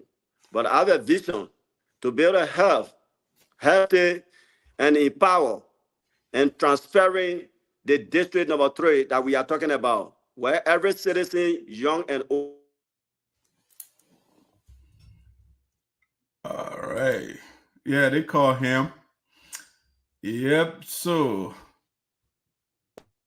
Hello? All right. Yeah, go ahead. Let me bring that. Yeah, somebody was calling on the phone. Amen. Yeah, so go ahead. I'm sorry. So meaningful opportunity and accountable leadership that work for the people. That what I'm going to do. That the vision. Because the healthcare system in our country, in our district, is very, very deplorable. But you and myself, when God bless all of us, you will see I Klarwlue Manneh, will try my best in collaboration with the effort of my colleagues, and you will see the way the district will be transformed. Yes, because health is come first. Mr. Manneh, I mean, healthcare and education, I mean, that's a good area to tackle, but I mean, maybe this is the beginning of the process, but we have heard similar rhetoric before, and nothing is going on in our district, especially on Sonny Board Noah. So, I mean, politicians, you guys are good at this, but I mean, you had, like I said, before we started the show, Honorable Zaza served in our district before. Waba said before, and he can go Mabutu, even though he did not serve as a representative, but as senator. These guys did not transform the healthcare sector. All right. And we still have challenges. I mean, what makes you different? What special skill or skill set or knowledge do you bring on board that you have that those people before you, even including Sonny Board Noah, I mean, they don't have? Well, Patrick, thank you very much. Doc, thank you. The problem is, Doc, what different leadership, skill, and leaders are not the same. Klarwlue Manneh, that talking with you here today, I think Doc, that yes, indeed, I will do my best. The skill that I have, where I came from, before I here in the U.S. today, I know where I came from, and I know the condition of the people. And I know what I'm seeing here. I know what I saw all over that I travel. Because our people, they are in dying need of that health area. Okay, a lot of things our people are suffering from. But once you are healthy in life, everything will be to your disposal. So my vision, my expertise, my concern is to lobby with my colleagues here in the U.S. Now, as we speak. I don't want to, expose anything now, but I in contact with a lot of, government officials here, whether live in Fargo, North Dakota, okay, that yes, indeed, tomorrow I will be, having the opportunity so that my district can be, transformed to the fullest. When it comes to the health system, I will try my best. Yes, okay. I will try my best. All right. With Zaza, and Nyepa and Dollar Waba you just mentioned, I mean, again, I'm not here to verify anybody, but they try their best. What I want to say to you today is nobody can do about their best. Some people have limitation in leadership where they're able to stop, then they stop. But I, Klarwlue Manneh, I will assure you today on this platform that yes, indeed, if and only if I will be elected by my people, there will be correct transformation because I will love it accordingly so that my district can be transformed. Okay, Shirley, I want to bring you in. I want to bring you back here, but let me use my moderator prerogative right now. So, Mr. Manneh, if, because you used the B word earlier when you were talking, you say if and only if I will be elected. That's something you said. So if he's up again. Yeah. All right. Yeah. So let's see whether he want to come back. They calling him.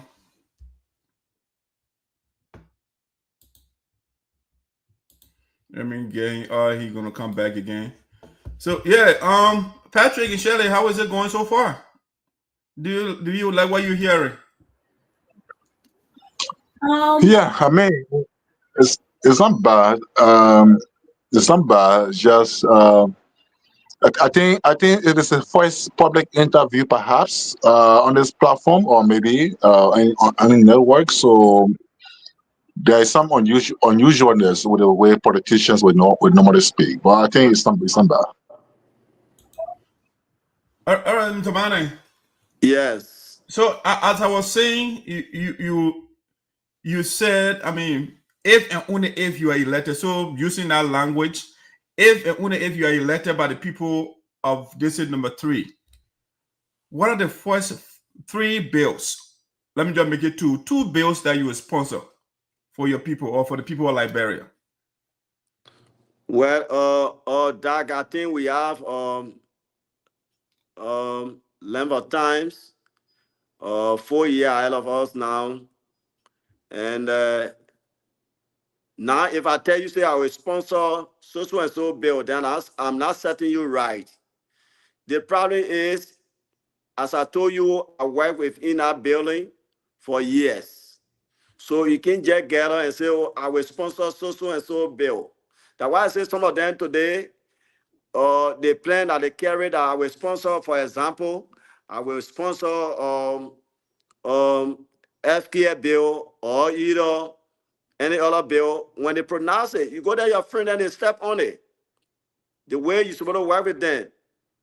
But when you enter, Klarwlue Manneh, those that I know in our building, even in government, in Liberia, when God bless all of us, if I enter the building, I will sponsor a lot of bills. Yeah, Mr. Manneh, I want you to give us something from the beginning. You have to, because you have been in the building before, you are assessed the situation, so you should have something at this point before you even you can't get in the building before you start thinking about bills or things that you're supposed to fix. So what is it that you're trying to fix right now? Or is, give us an idea, something that you're trying to fix when you get in the building. Dad, thank you. While I'm driving here, I plan. I have bills on mine that I'm going to sponsor. But you trying to push me into the wall now because I don't want to announce it now. But number 1 bill that I'm going to sponsor when God bless me is the way our people are getting paid. Okay? The way people are getting paid in Liberia. I'm going to sponsor that bill. That minimum wages that they are getting. As somebody will get 68 cents or $68 per hour. Where you might say in the US here, sometimes 30, 40, 50, 75, 80 per hour. That's what we're getting.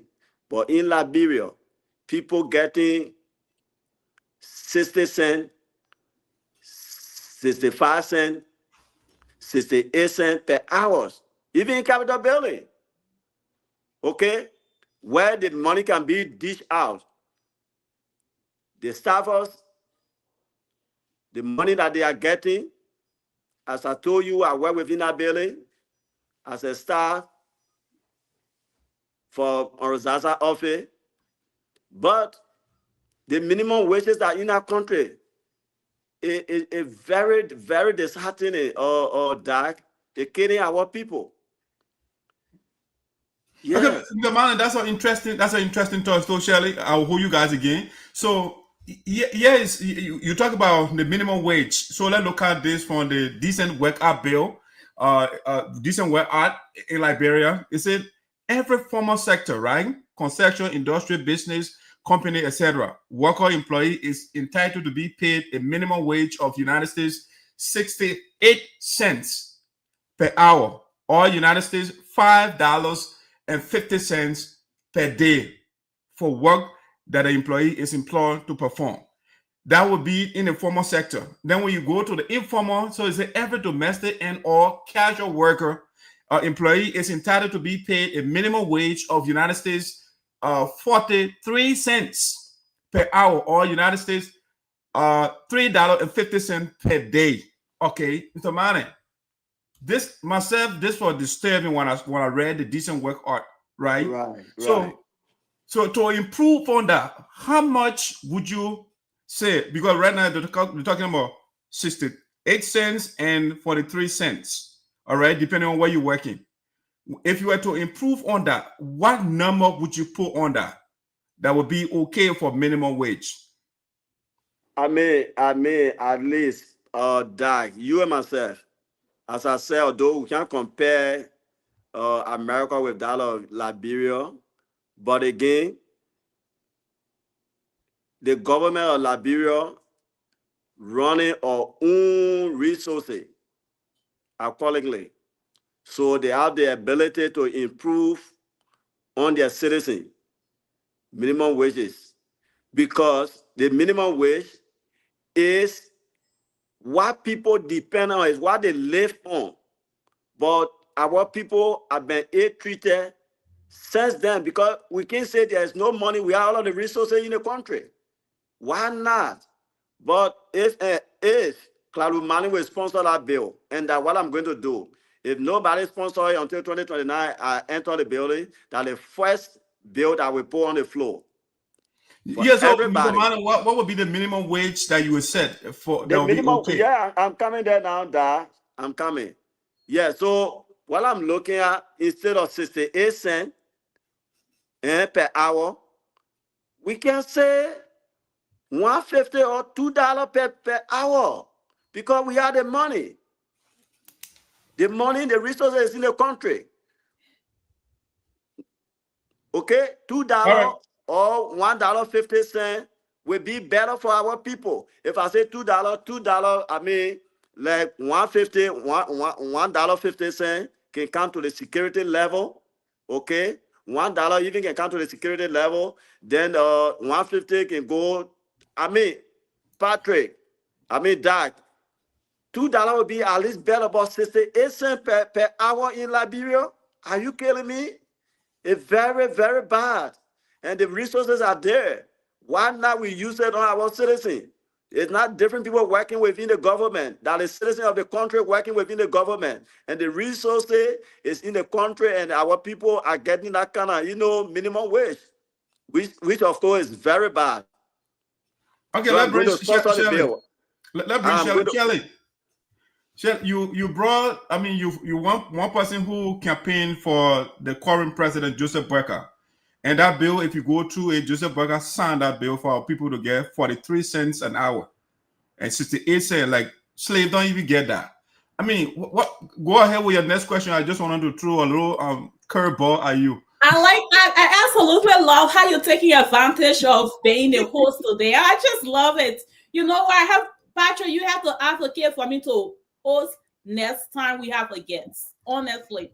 But is it okay, CEO, for me to ask at least 3 questions before you move on? No, shall I please ask 5 questions? Please take 5 questions, because the CEO took asked 10 questions, so to ask 5, now we'll ask 5. Thank you. I appreciate it. I'm moderating the show, and you guys practice when the day you moderating, you can decide. Right now, I'm cutting the shot. Shall go ahead? You get your 2 questions. Let's talk economic for a second. How do you plan to create real, sustainable jobs. Shirley, they call me again. Oh, okay. Yeah, I told we work on that earlier, but hey. The man eating shoe on us to the bar with. The money waste for you. So Just just cutting. you just like ask a question. And just mute up. I mean, can you imagine that? You just kept us quiet and just eating the show here alone and just cutting the shot. Wow. I told you guys, let's make a schedule. And when you get your day, you eat your shoe too. But I asked earlier if I could. But anyway, we'll settle that back. Yeah, shall I please do the schedule, yeah, because it may eating show. All right, Shall go ahead. He's back. But before you left, I asked a question. I want to focus on a few things. First, I want to focus on economic. So, how do you plan to create real, sustainable jobs for young people in Sinoe? Okay, Shirley, thank you for that question.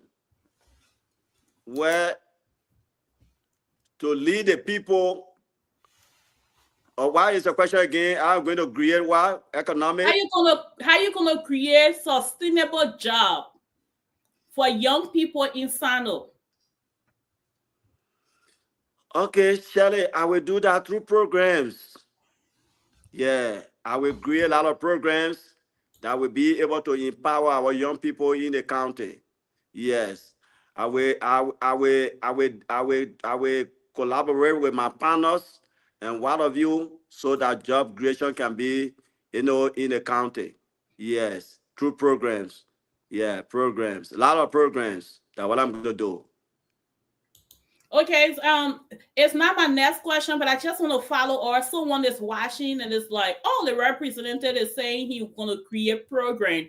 What are some of the programs that will bring in job for the young people? Can you at least name 2 programs that you think will bring in sustainable job for the young people in Sarpo County? Well, Shirley, yes. What I'm going to do, when we come to food security, I'm going to, engage. And as I told you repeatedly, I have contact here already in the U.S. with the agriculture sector. So these are things I'm going to, organize a program that I will be able to carry people for agriculture, farming, and what of you, it can bring, a lot of job employment. So these are things, and currently as we speak, because of that, I have some people on payroll that are paying in ENR on the farm. Okay, I have some people that are paying in Pelicon that on the farm that are working there. So these programs that I'm going to, create, it will be able to help our people correctly. Because once you engage into agriculture and what of you, these are areas that you can even employ multiple people, not less than 100, not less than 200, not less than 500, because those areas are job creation areas. Yes. All right. Well, I'm gonna go back to my follow-up question with that. I understand how you answer the question, but I was looking for some specific stuff as young person who from Sarpo County. But let me move on to education. So education and healthcare are basic needs for our people. Yeah. How will you champion those sectors differently from previous lawmakers? Well, for example, I want to tell you this. I will try my best when I enter Capitol building, because I work within that building every year. They give each representative 60,000 for development purposes. Okay? So the money that they are getting there, okay, when God bless me, I become representative. I will try my best. If I start getting those money, trust me, Shirley, and I know by the grace of God, I will be there. That will maybe to transform the area, the healthcare sector. Because when you get that kind of money and you know your people condition already, you can build a vital clinic, or all of the other clinics that are there, you support them with drugs, okay, ambulance, okay, lot of things that will be able to help your people. You getting the money, and the money are there, they are getting it, but they are using it on different occasions, okay, on different things.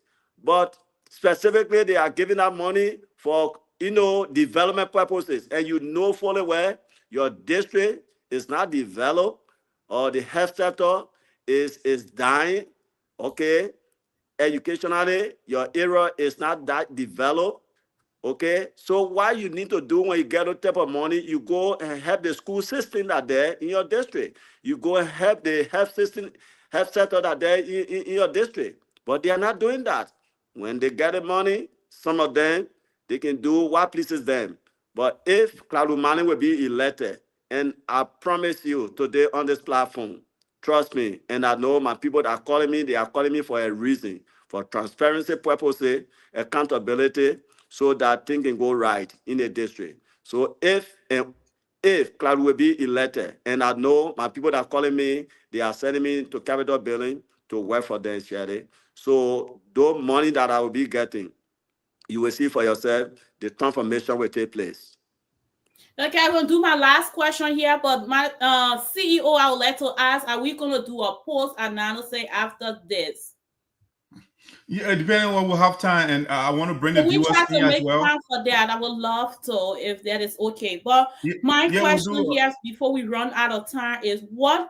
So there are a lot of resources, natural resources in Sinoe, County. So, what is your stand on foreign investment and natural resources management in Sinoe? Oh, thank you very much, Sherry. As I said, our country is rich with resources.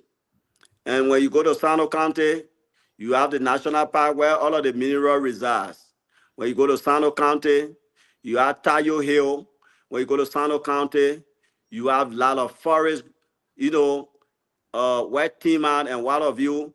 I mean, so all of these resources that we are discussing today, if I will be blessed to be elected, as I said, okay, I will use my good offices to lobby it around, as I said previously, to get in contact with investors.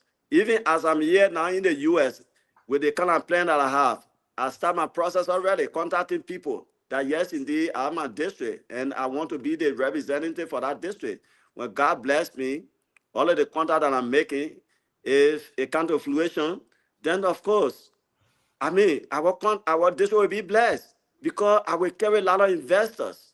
Nothing that you hear, especially in the US, that is here. All of us, we are here. You know how this place is looking. It left with you to make your contact, and you know where is reality. And there's reality. We have the resources in our county, in our district. Why not? So I will try my best to carry a lot of investors, in the district. Yes, yes. We have, in Vubadi, we are setting there, we call it Botro.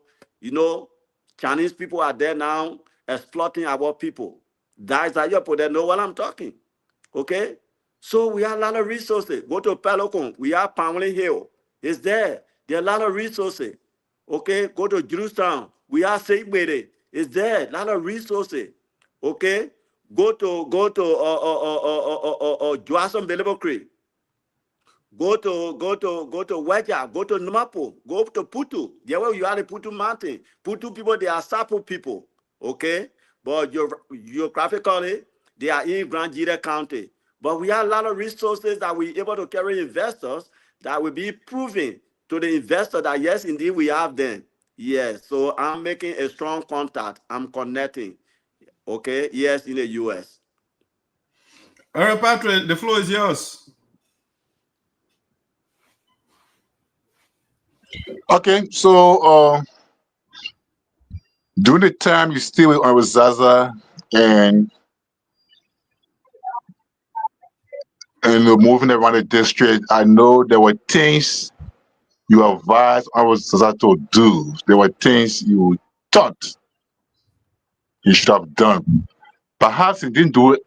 Perhaps he didn't do everything. He didn't do all of them. Maybe he did some, or maybe he did none of them.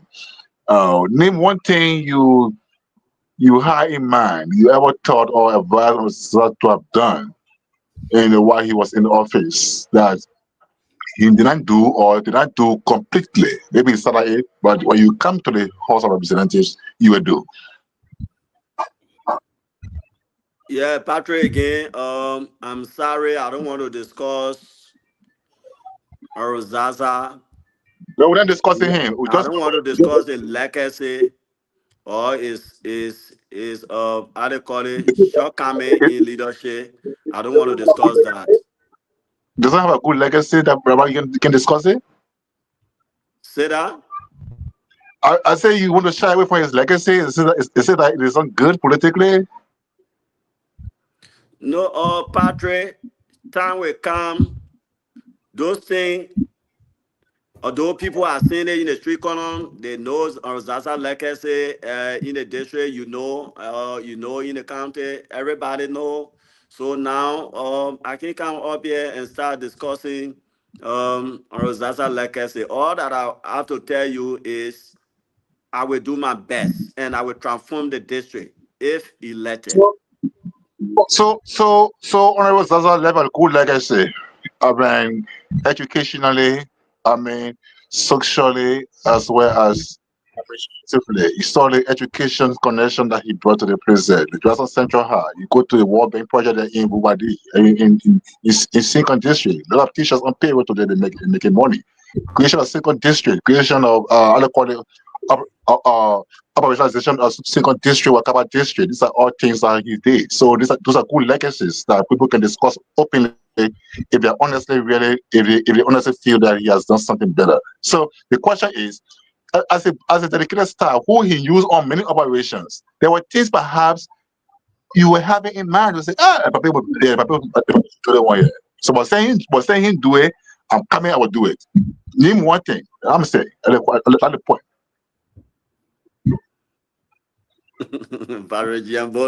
Thank you, Patrick. Thank you. As I said, when I told Dash, and I said that you pushing me on the wall and era, I don't want to go. But again, I'm a politician, I'm a leader, and as a staffers at the time in Zaza offices, what we told on Zaza to do at the time for that correct for the first 6 years. We told Zaza to be an office in the district office. Yeah, district office. Where when we go, you can have your coordinator in the district without office. Where would the people go? Where would the people go to meet with you when you go in the district? Where would they go and carry their message, their concern? That in the office. So we told Zaza at the time, and yes, we read a lot of decision, but when we read decision, then things happen. We can't blame that direction too. But it was very important for us to have district office at the time. So Mr. Manneh. I mean, and our Noah is there. I don't know whether you will build district office or not, but if he build district office, if I get there, the one that I will build in the district, it will be the modern one. And you will see it for yourself, Patrick. I'm going to build district office for our people. Because every representative since Liberia was founded, all of the representatives that been leading that district, there's no district office. Mr. Manneh, Patrick, while you are at it, we'll have a caller here. Let's try to bring the viewers in as well. So there's a caller on the line. Caller, what's your name? Where are you calling from? Let me say good evening from Liberia. My name is O'Hara Tier, and I currently call you from Green Bay City, Sarpo County. All right, go ahead. Are you getting me? Yeah, go ahead. You are clear. Go ahead. So let me extend my warm greeting to your guest, who is a representative aspiring for District 3.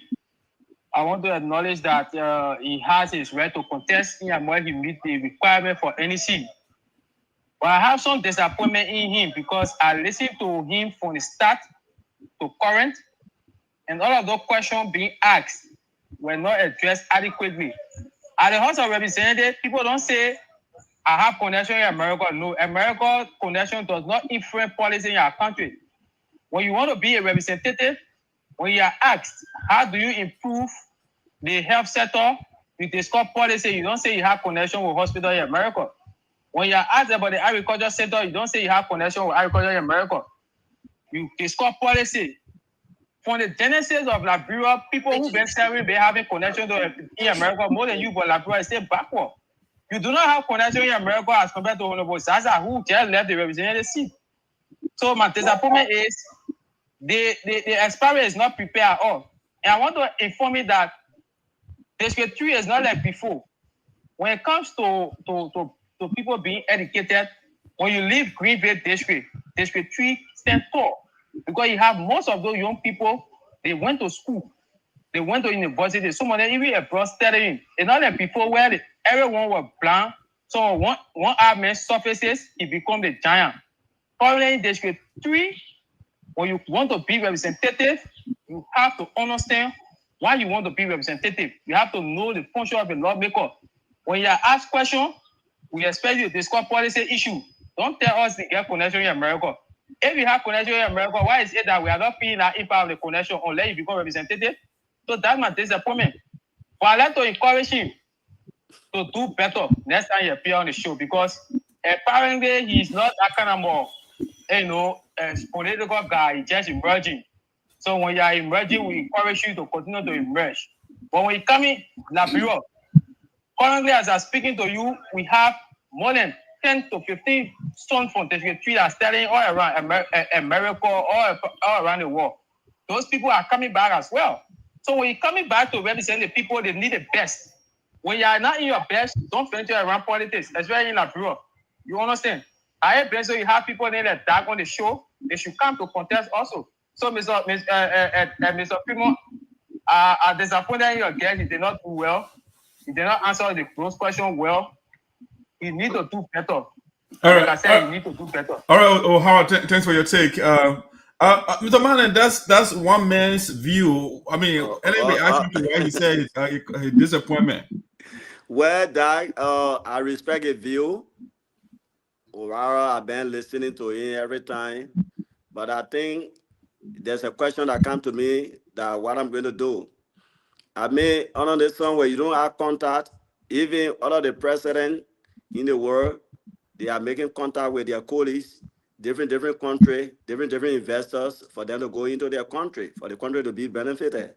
So if I tell the audience that yes, indeed, I have contact here in the US and I'm making contact. If I elected, then of course I'll be able to carry investors. We don't have investors in our country that yes, they will do this, they will do that. All of the representatives or senators, even our president, he lobbying. I saw Boaka and a team the last time they went to China. What they went there for? They went there so that they can lobby with the government in China for them to be able to help Liberia. And, they are going from country to country, making contact to carry investors. So if I live in the US and have the ability to carry investors, I will not tell my people what I'm capable of doing. And again, and not everybody in America have contact. No, you got it wrong, my son. Not everybody. That is here. America, you got to navigate accordingly. You got to be contact oriented. Get around people. Okay, then you will be able to survive. Okay, if not that, then Liberia will be more than America because there are a lot of Liberians here. Okay, but I, Klarwlue Manneh, that talking to you, I said, God bless you and myself. And I enter that building. I will make sure, according to my contact, and I will carry a lot of investors in my district or in my county, in my country, for them to transform my district accordingly. That's what I said. All right, so Patrick, another caller on the line. Caller, what is your name? Where are you calling from? Yes, I'm calling from Spokane, Washington, the U.S. And what is your name? My name is Evangelist Carlo. Say hi to your special guest, Honorable Klarwlue Manneh. All right, what's the take? What's the question? Concerns? Yes, you see, first of all, I want to thank the Honorable Man for expressing his intention to run in that district. You know, there are a lot of people that have been running, especially from the United States. So I want to ask him whether he considers himself as a person that is running from the diaspora community in the U.S. or somebody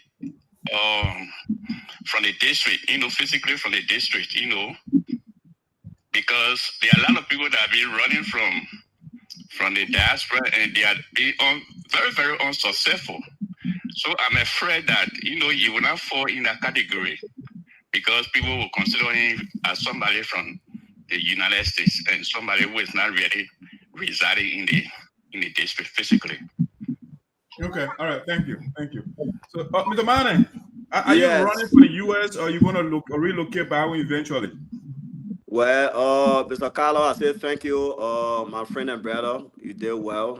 Your concern is very great. And although you see me in the U.S. as we speak, but it's like I live in Belleville Creek. It's like I live in Pelicon.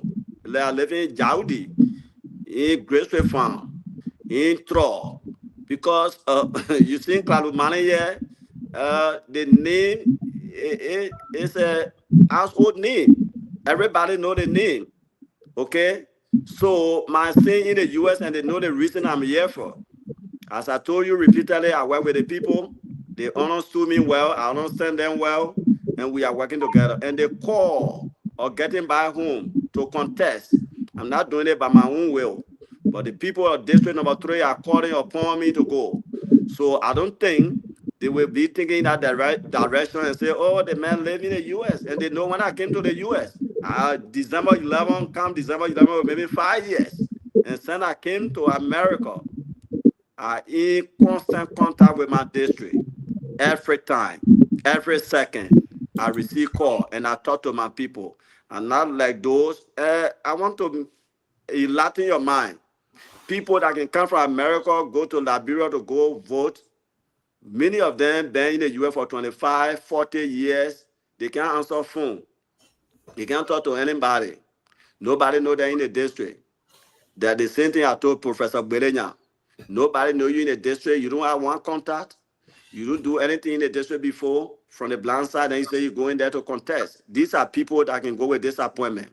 But not Klarwlue Manneh Senior, the people choice, the people leader, the people son, your uncle. You know, I'm not a stranger. So they know what I'm Mr. here Manneh, let's for. bring another caller in here. Okay. Caller, what is your name? Where you calling from?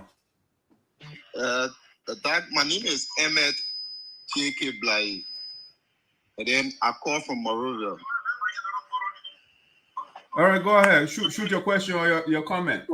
So quickly, please permit me to ask about 3 questions. All right, Mr. Manneh, you want to take a pen to write down your questions? 3 questions. That I have the pen in my already. Okay, all right, thank you. Okay, so first of all, that there's an issue that I have to clarify first. I'm from Weda. I'm from Kabade. I'm from Mopo. My wife is from Sinkon. So my first interest in the district is because I have people within that identical district that are my family. So that is my major concern about district. So my first question is to the honorable guest. Mr. Thank you for all the elaboration, right? Having the understanding of the legislature, Mr. Klarwlue, knowing that representation is a major function of a legislator, what would be your strategic in getting the people into the involvement of developmental decision? You want to repeat that question one more time? Like, okay. Make it very simple. You have been too fancy with the language. Yeah. Okay, so having an understanding of the legislator, a person who have already been working there already have an understanding and knowing that representation is a major pillar of a legislator. What would be his strategy in getting the people in making decisions for development? Okay, what's the second question? The second question is, as the Sarpo man, where do he stand, knowing that the district number 3 comprises of both Sarpo and Crew? Where do he stand with the Sarpo campaign for a grand Sarpo County? Okay, and last question? The the last question is, looking at the huge unemployment in Liberia, if he's elected as a lawmaker, and district number 3 not being an exception, what will be his point? What will be his involvement in ensuring that our will reduce the number of unemployment in our country? All right, Amen. Thank you so much. Just a quick question. Are you thinking about running 2029 as well? Yeah, I'm contesting district number 1. Oh, number 1. Okay. All right. Thank you. Okay. No matter why you're laughing, I know all the politicians from Sinoe, so we need to bring him on here too. Definitely, we'll make an arrangement with him. So, Klarwlue, if you got any questions? Yeah, the first question you talk about, what would I do when I enter the building that will be able to carry development by home in my district? The first thing Capitol building, the first thing you do when you enter Capitol building is that you should be a very good gentleman in dealing with issue. When issue go on the floor, get on the floor, take your time to address it, and you work with your colleagues. Okay? Capitol building is different institution in our country, where when you don't take your time, then your expectation cannot be met, because there are different, ideology that they're in our building, different, way of understanding things. I mean, you can see it for yourself. Okay, people are carrying every time. So if I enter the building, I'm going to get in contact with my colleagues. They and myself going to work together. We respect your leaders. That what you do all of the time, because you are the very committee that they're in the building. You have the how they call it.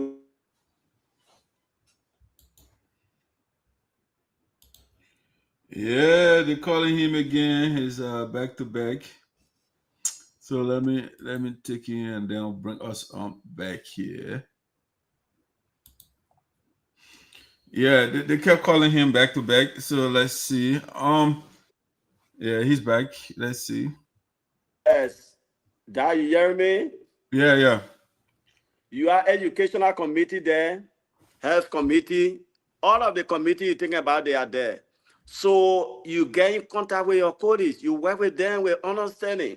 Okay, so anything you want to happen in your district, it will go forth. When those are on the educational committee, when you are not in good rapport with them, anything you want for your district to go, it will not go accordingly. Okay, they will step on it. They will not listen to you. But again, Asali, your contact alone, some people can, in that building, a lot of representatives, they go elsewhere to make contact to carry development in their area. So I will try my best, to find investors. I will try my best. There are a lot of companies that can go to Capitol building for concession agreement and things for people to sign to accept them in the country. So, I will try my best. So, Mr. Manneh, there's a major question that I want to also ask, but he said, what is your stance on the Sarpo campaign to become a county in Liberia for Sarpo people to have their own county? That's something I wanted to ask you. You said, what is your position on that? Sonny Boy Noah does not agree with it. Romeo does not agree. Where do you stand on that? Yeah, but let me answer. They got 3 questions. Okay. Yeah, I think in a question too, one of the questions is based on that. So when I reach it, then I will use one stone to kill that 2 birds together. Okay. So okay, your sir. question and his question, I think no, that's one of his questions. Yeah. So number 2, his second question is the county status, the campaign, where I respect the view of the Sarpo community. I respect it, and I think it is constitutional to request or to ask for district status, for clan status, county status. I think that's the right to do it. But again, I'm carrying a consultation, talking with colleagues, shareholders. Okay? So when I reach the decision, then I will be able to break silence. But consultation are still ongoing. I'm talking with people, stakeholder in the country, Liberia there, here in the US. I'm in contact because as a leader, you don't just gather and talk. Take your time, get around people, have for people view, have for people to advise what to do. So again, I in contact with people, I in consultation with people until otherwise, I will give my, my standpoint in time to come back. I'm still carrying my consultation. Okay, all right. We got another caller here on the line. A caller, where are you calling from? What is your name? Yeah, good evening, Dad. Say that again. You are not clear. I'm Shaggy today. I called to bring the sign of that. All right. Okay. What is your contribution to the show? Yeah, I just want to ask a quick question. The one who spoke about on that, but I did not get it well. Can you please explain to us again, please? I think this is important. When someone want to come to the highest of the issue, we understand that path. So then please go over a path. When you just said for me, I did not get it well. Okay, I'll tell you. You say he's still doing consultation on that. Yeah. Oh, okay. Thank you, Dawab. Okay. All right, Patrick. You exhausted your two questions, or you were still talking before I call you, or the people start calling? That's your last question. I got two things to ask the honorable here, and then we'll wrap it up now. Shelly, can't wait to go. Yeah, I was still on the stage when the calls came in, so I had to pause. So back to the Honorable Klarwlue Manneh for continuation questioning. Honorable Manneh, I don't know if you are abreast with the current population of that district, but in 2029, it is projected that legislatively that Sinoe, Grand and other counties might benefit at least one electoral seat. So currently, the House and the Senate and NEC, they are doing what we call consultation on electoral delimitation. Where do you want us to affect? Do you want us to affect district number 3 or district number 1? Where do you think that which part of the county should be affected? Your district you want to contest in, or district number 1 or number 2? Well, Patrick, as you said, the people are still in consultation. They are still discussing. They're not reached decision yet. That's what you said. But my concern is Sinoe County. I don't mind which district, which area. My concern is for Sinoe to have enough seat in the House. So any part of the county that the people will select, that will be to my interest because I'm a Sinoe. So anything that affects Sinoe affect me. Any good thing that comes to Sinoe, it comes to me. So that would be very nice, something very good. Any part of the county that will be affected, or that will be, opportune to have that, district or seat status, I will be very impressed with it. So I don't have specific area to say, oh, carry to district number 3, district number 2. No. Sinoe County is my concern. So constitutionally, it is something that will happen. So if they take the Tajuan, Sanquin, Buto, and make them exclusive districts and leaving Sincon, Wakaba, and Drason as district number 3, would that be okay for you? Yeah, Patrick, the problem that they need Klarwlue Manneh Senior. Let me tell you today, in Sinoe County, I'm all over in a sense. I have some crew background and I have a Sarpo background. Okay, and anything for that county, I'm so impressed of it. If I go to the crew side, their son arrive. If I come to the Sarpo side, their son arrive.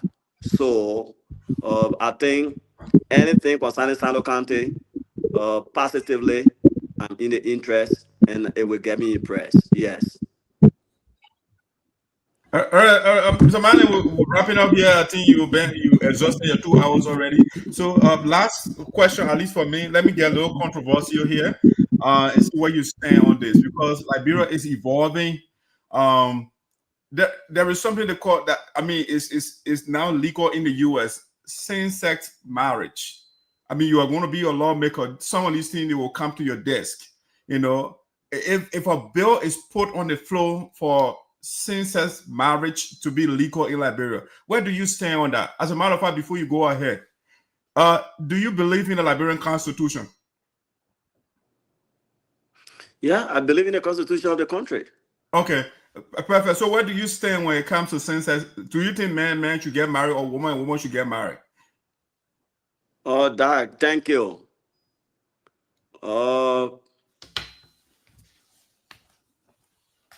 Klarwlue Manneh, I want to tell you this today. I have a church here that I'm pastoring. I'm a pastor.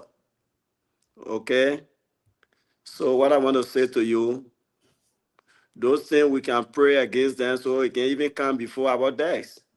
Because it's forbidding, it's a detestable thing to do in the country. Okay? I will not be in support today, tomorrow, because it's not correct at all to do. What makes it wrong? What makes it wrong? That is, God created you and I individually. God created woman, God created man. So as a man, you have your own function. Woman have her own function. So God knows what He's doing, and He created all of us, man married to man, woman married to woman. All those things, they are very, very detestable things to the law, and even in the sight of man. I mean, but the Satan again roaming all around over the eyes, to damage people, and some people are giving Satan the room to damage them, to damage their generation. But I, Klarwlue Manneh Senior, I will reject it bitterly, and I will love it, and I will get around my colleagues so that type of bill can pass. Yes, that is So very, Mr. very Manneh, the reason forbidden. I ask you about the Constitution. Let's look at Article 11. C, for example, where it says in the Constitution. There are other things there too, but I want to focus on C. Article 11C. It says, because I ask you, do you believe in the Constitution? And you say yes. So it says here, C, Article 11C, it says, all persons are equal before the law and are therefore entitled to the equal protection of the law. Right now, you are saying when a bill is put forward, you're going to vehemently oppose it. Aren't you denying other people the right under the law? Because they say everybody should get equal protection under the law. Are you not stepping on other people's rights? Yeah, that again, that why I say people can go to school, then they are lawyer. You have lawyer to defend you why it's not good, but all are in the Constitution. Most of the people will come from the side and they quote their own law. The other person quote their own law and say it's there, it's there. Then at the final analysis, the judge will get their ruling. That's why you are saying that. They will come with their right. But again, that why people can go for election. Everybody have the right to vote. Okay. But when you go into election, there must be a winner. So if that type of bill will come in the house, as I said again repeatedly, I will love it so that we can go against it, because it's not correct, for the country. It's damaging, okay, bringing disgrace to the country. I mean, you can't marry Westerner and say what they are doing, we must do it. No, there are a lot of things that are happening here in the USA that are even in Africa that people are not doing. You know about, hey, you die, okay? So are you saying America is disgraced for legalizing it? I'm playing devil's advocate here, though. So just so we'll be clear on that. But that you said it all. You've been talking it, not even on this show today, but you just say you've been talking it that it's not good since I married. Why today you were asking question whether America is disgraced? I will not say America is disgraced, but America know that what she's doing is not correct. All right, Mr. Manneh, thank you. We exhausted the 2 hours. I really appreciate it. I wish you have more time to go into the discussion. But please, Patrick and Shirley, if you have something else to say, go ahead, and then we can ask the Honorable to give a parting comments or something that we did not touch on, so you can kind of touch on it, and we call it a day. Well, first, I want to say thank you for coming. Thank you for taking our questions. We appreciate you being here. Yes, I mean, this. I'm just looking forward to seeing you more often, being engaged, defining your platform of, what you really stand for as a politician or someone that is running in District 3. I think that people will want to know. So I think you and your team need to get back together and kind of like define what your platform is. So we know that, yes, you stand for education, and then working things to put in place when it comes to that, and how our people can look forward to electing you, and knowing that you stand for education, and X, Y, and Z is what you're going to do for our young people. Or if a job development, I want that to be defined, like what are the jobs that you will create for the young people. I was actually looking forward to those answers, and I don't think that I got anything out of that. Again, it just might take. I'm sure you have that in you. Like Brother Patrick said, this is your first appearance. So we're looking forward to you going back to your team and make sure that all of those can be defined, and our people can understand the thing that you stand for and the development that you plan to make in Sinoe County, or when it comes to healthcare, education, and all of that. I didn't think I get any of that from today's interview, so I look forward to getting that clarity from the next interview. Patrick, any thought before we bring the honorable for your last closing comments? Are you good? All right, all right. Mr. Manneh, anything that you wanted to say that we did not touch on, please go ahead and then give your closing thoughts or comments. Derek, thank you very much. I think for today, I want tell you thank you. You and your team, you guys did great by taking your precious time, leaving your busy schedule to say, yeah, let us call our brother, our son and uncle, and hear from him. Let him support us, a community, listen to him. You guys did great in that direction. But I want to send special greeting to my people here in District Number 3. Yeah, the people of Tasu, they should not feel discouraged. I heard their communication. I listened to their voices, and I will be with them as soon as possible. The people of San Juan District, yes, I will be there pretty soon. The people of Johnson District, people of Wakaba District, the people of Sincon District, I'm not forgetting about them. I use communication will still flow, and I will be with them as soon as possible. Yes, and I'm not forgetting about those that are in Zwedu, Grand Jira County, although they are in different county, but they are, Sanoan that living there in Grand Jira County. Every time they and I in contact, they are calling upon me. I say hello to everybody. And I'm so happy today for you guys to hear my voice. I'm so happy that indeed we are going to work together in time to come. And I say special thanks to Sophia Deje, Izwedru, Victoria Caesar. Yeah, a lot of people, my Ome Pine Wallow in Putu. Yeah, the cheerleader Mary Black. All of them, they are there waiting on me, calling upon me all of the time. I'm not forgetting about Ome June Fali in Monrovia, Liberia, Patrick K. Wallow. Maya W. Caesar, all of the people that there, my energy, my my strength, my power, my advisors, all of them, I tell them thank you. All right. Again, the internet is. That should be our cue right there. Yep. Mm-hmm.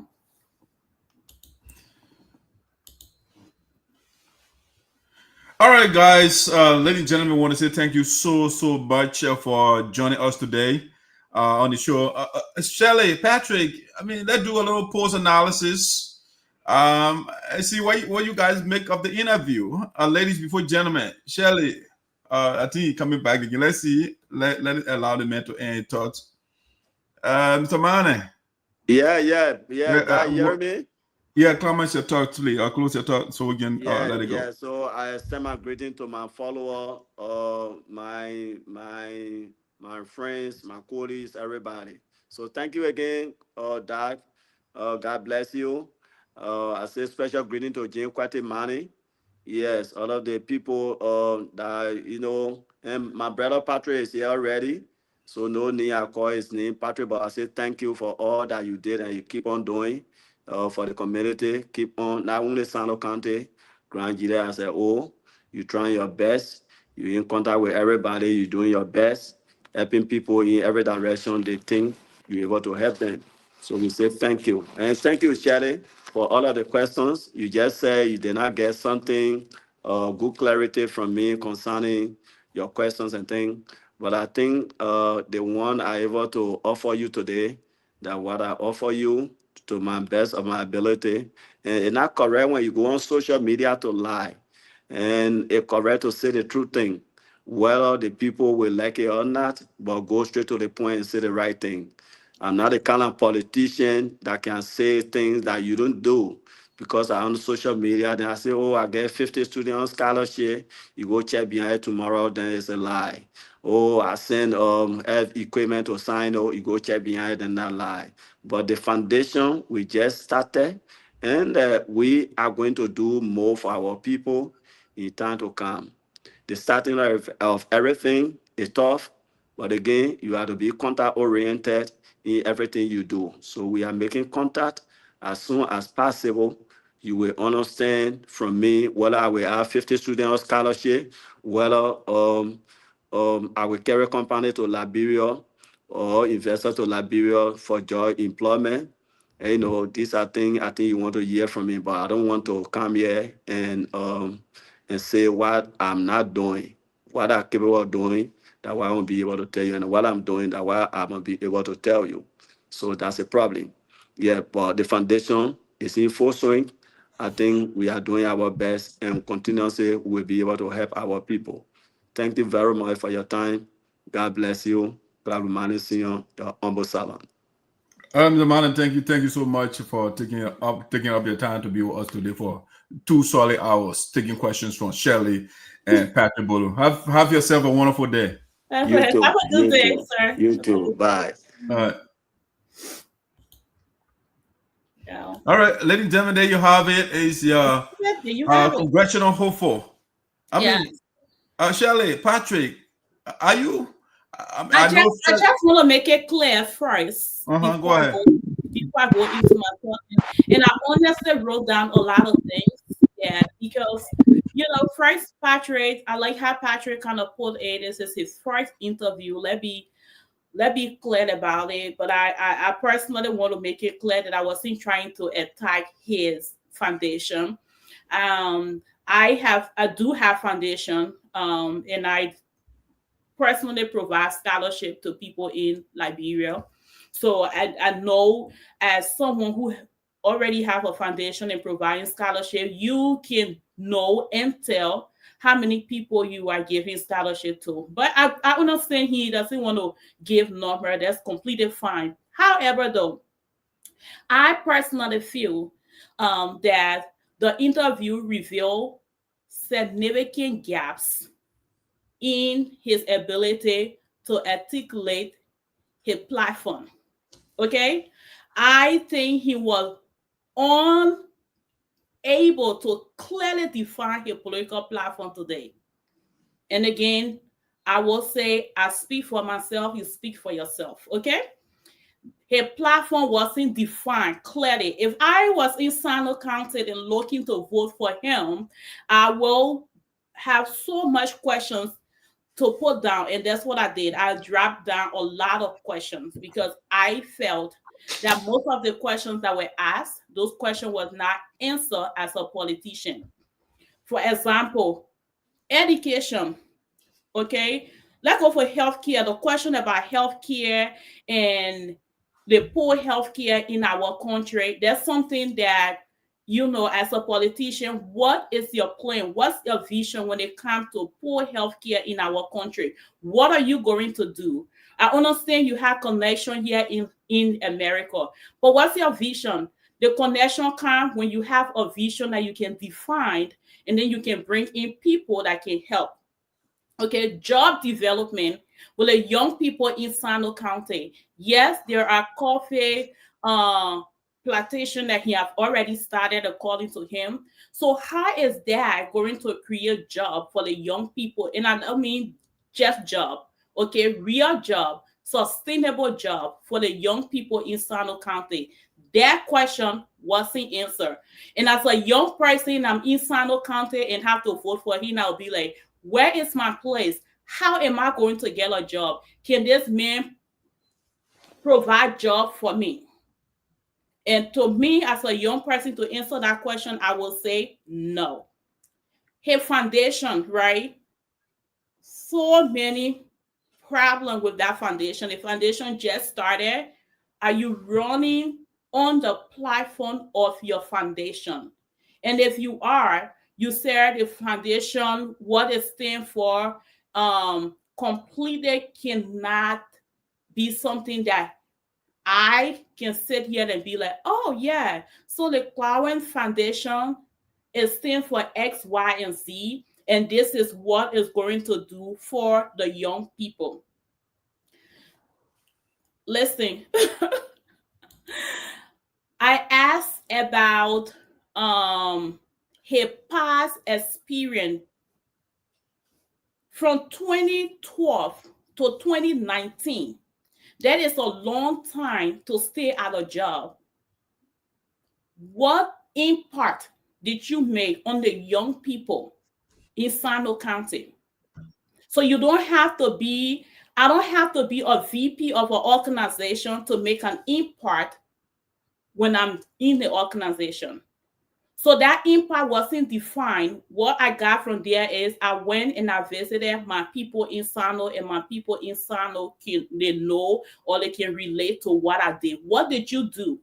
Because if you can tell me what you did, then there's no one from Sinoe County that will come out and be like, oh, he provided scholarship for me. You know, you're running against people that will come out and be the first person to praise themselves. So I'm not telling you to give me answer that you're going to make up. You're going to give me answer of things that you did or things that you're planning to do for the people in Sinoe County. And he's a father. He's a big brother.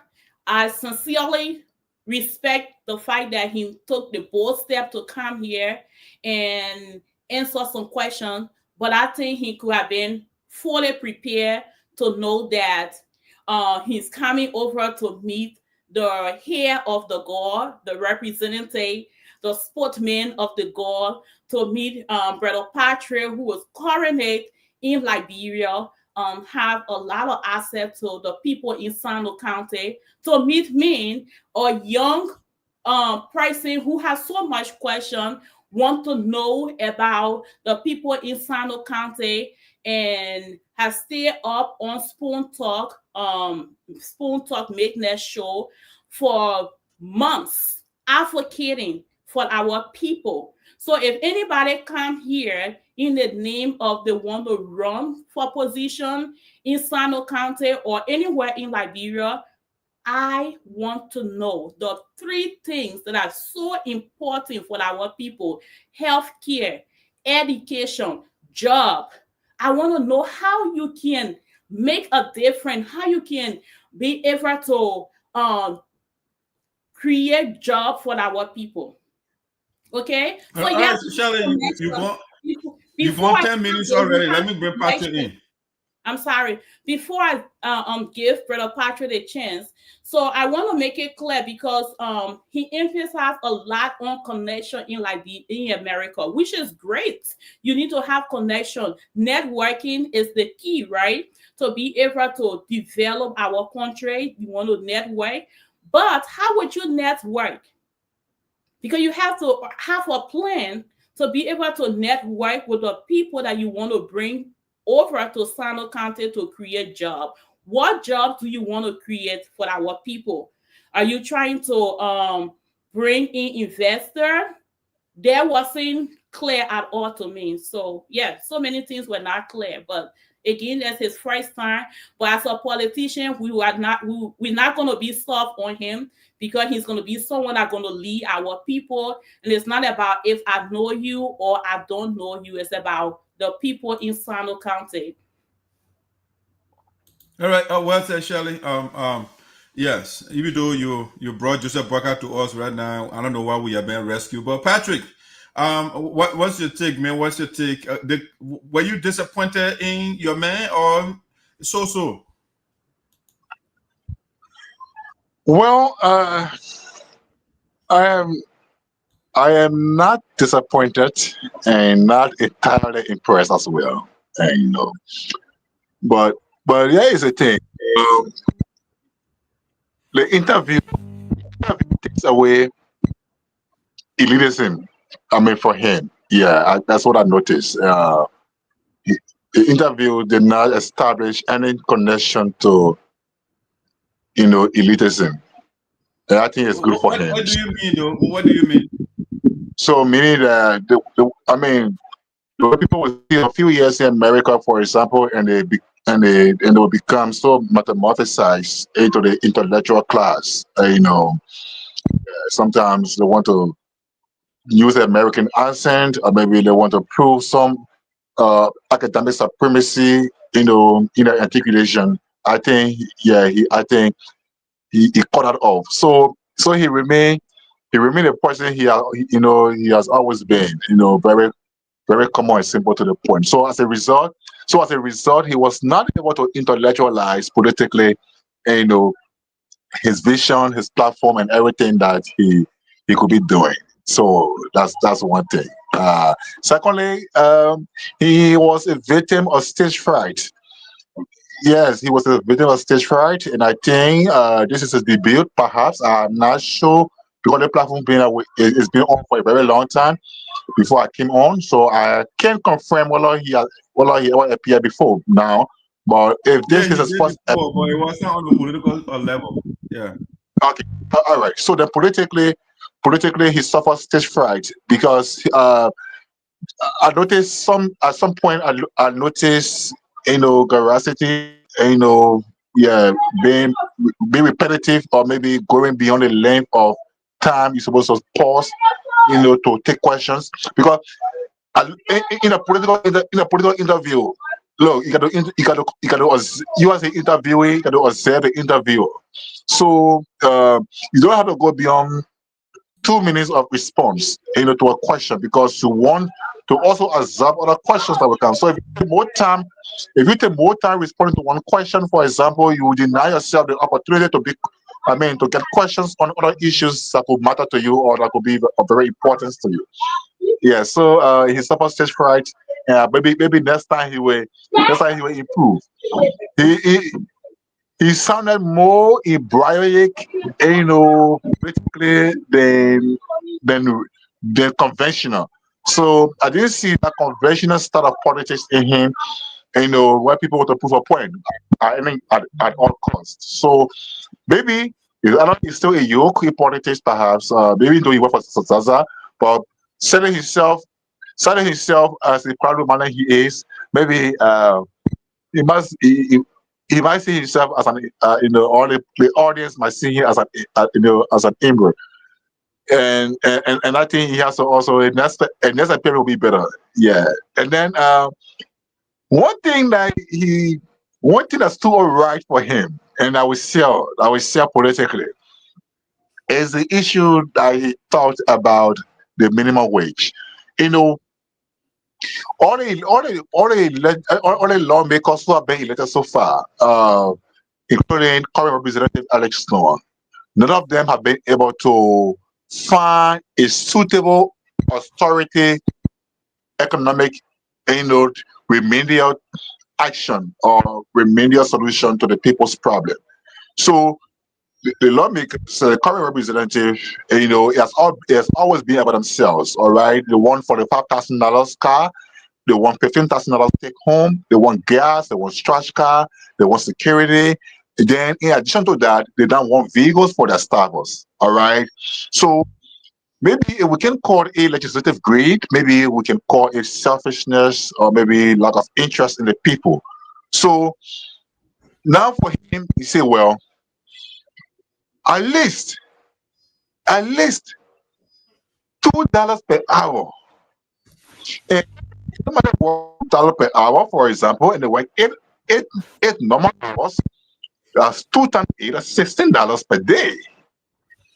So $16 per day, if you calculate it, the 30 days that people work for in this country, definitely people will make so much money.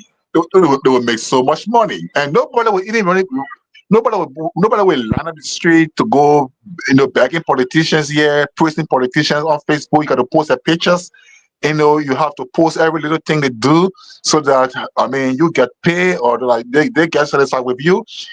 In such case, for example, if some worker, for example, could be making $2 per hour, or maybe at least $5 per hour, for example. You not go call a lawmaker to speak to them, and then maybe they will blast at him for his view. So that alone, it stands out. It stands out very importantly, and I think he wins big on this one. Yeah, we can give him the applause for it. That $2 per hour at least. But I will encourage him to take it, to try at $5, and maybe when the debate goes on the floor, perhaps maybe it will be defeated to around $3. But he can try at $5 and see how it goes with colleagues. Lastly, he talked about space for the district. He said he told Zaza to do an office space. Yes, but the office space that you be doing should not be a personal. It should not be a personal initiative. For example, no one is doing an office space now from his pocket, or maybe from his personal initiative, for example. But when he leaves the office, it becomes his property. So the office space should be something that he should budget for. That he should lobby with colleagues in the legislature. Then put money inside for it. That we want 73 legislative offices in the various districts. So meaning that if you leave office, the person coming after you will take that office. Yeah. And lastly, as a person who worked on Zaza, and as a person who was Zaza News on many occasions, on many instances to engage with the people, and he was not clear, or he did not keep himself abreast of Zaza's legacy. The women left a very great legacy. To get second district operationalized, to get Wakaba operationalized, with people employed now, they're making their own money, to get education to that area, to get people on payroll, and to do so many other things that we can name big schools, to not have known those things, or to not have talked about them proudly, to not have even attempted to campaign on them, as great as they are. Maybe there seems to be some disconnect, but I hope we can reconnect with those issues and stuff like that. But overall, it was a good interview. I think I can give him 75 on this one. Yeah, I can give him 75% on his performance, and next time it will be better. Yeah. Are we grading here? But Man says 75%. Okay, it's time for the spokesperson or the elders and the ancestor to speak. So I'll be quiet here. Oh Lord! Yeah, okay. Here is it. Here's my take. I don't beat around the bush, right? I was robustly against Mr. Noah, because the video that I played, that was the video. I played for Mr. Manneh to use it as an opportunity, like Shelly said, for him to be clear to us, right? Mr. Noah ran on no platform, okay? And Mr. Manneh was given the opportunity to give a clear contrast between him and Noah, and he did not do that. And so right now, Mr. Noah, if election were held today, Noah would beat both Mr. Manneh and Professor Belenya. I can say that for sure. Do I like it? No. I want Noah to be, as a matter of fact, Shelly, I'm thinking right now to see what I can go to Sinoe to liberate County. But, I will just hold back for now and give Mr. Manneh the opportunity to rebrand the team that he has right now, let it go back to the drawing board. If they need our expertise, we are here to give, because my goal is for district number 3 to be liberated. But I'm not going to come here to say I'm supporting Mr. Manneh or I'm supporting Mr. P. Bellinger. Right now, I want to see what everybody has to offer our people. And so far, I have not seen something compelling. I have not seen a clear roadmap that will make the people of Sinoe County District number 3 to be economically independent, right? To not be begging lawmakers, to not be depending on Sonny Boy Noah to carry phone charges to our elders, when coming from Morovia. No. I want the people, when they want the phone chargers, let them walk to the phone store and buy their own charger and stuff like that. But right now, the culture of politicians running on hand out, because they keep our people in poverty so that they can use them election time. They carry little thing and you put zinc on top of your house, and then they use it as a campaign talking point. So I want something concrete, but I didn't see that. Mr. Manneh was not even sure whether he would win the election. He kept saying if and only if, so he was not sure whether he would win. So he has to be confident. If you are contesting for something, don't speak probabilistically and say if. Say I will win, I will beat Sonny Boy Noah flat, say that I will beat the man like market door, like they will say in Liberia, but the man saying if and only if. So that's a sign of not being sure of himself. So again, if Shelley is on the strategic team, if Patrick is on the strategic team, they got to go back and do better. The candidate, his plan right now, both men will say is amorphous. It's not formed properly. It's just all over the place right now. And you guys got to get a better plan for even I say what bill you will sponsor. He was not sure. I had to push him before he said, I will kind of bring. I would make it $1 or $2. Shirley, I still disagree with that. I think it's a slave wage to give our people $1.50 or $2. I was like, what's the difference from 98 to $1 or $2? 68 cents, yeah. We surely look if the lawmakers, Shirley, when you look at the budget, under Judge Weah, it was around $68 million for just 103 lawmakers and their staff in the Capitol building. Under Joseph Boyka, under your administration, they brought it down to $39 million. If you can give to people that you just go there to make noise, $39 million, you should be able to pay our people not less than, I would propose, because right now in the U.S., federally, there's a reason why the government is doing it. In the U.S., federally, minimum wage is $7.25. But it's because of the capitalist system here. The people, they want to keep suppressing the people. So they don't want to increase the minimum wage. The state are increasing the minimum wage, like my state right now is $15 an hour minimum wage. And other states, Pennsylvania, is still $7.25. So the states are different, all right? But in the case of Liberia, I want at least, given the economic condition, plus or minus, Shirley, let at least start with not less than $10 an hour, not less than $10. Yeah. But to give our people $1.50, you are a slave. Especially domestic workers, they kind of work. I listened to our senator one time, cheer, and he said, "Oh, I got my horse 7." The people are doing ridiculously hard work, and you're giving them 43 cents an hour. That is insane. That is insane. And these guys are driving fancy cars. They're advocating for their staff to get, vehicles for them. They want to put $1.9 million in the budget, and you pay your people 43 cents. That is crazy. When I was reading the act, I was like, what? These people, why are we complaining about the American Liberians? Why did we complain about them when the indigenous people themselves will treat their people like that? 43 cents. Wow. It's crazy. If you look at the prison system here, even some of the states, the prisoners, they make better than what our people that are free in Liberia making. I was like, what? So we got a long way to go. So that thing has not crossed the mind of Sonny Boy Noah.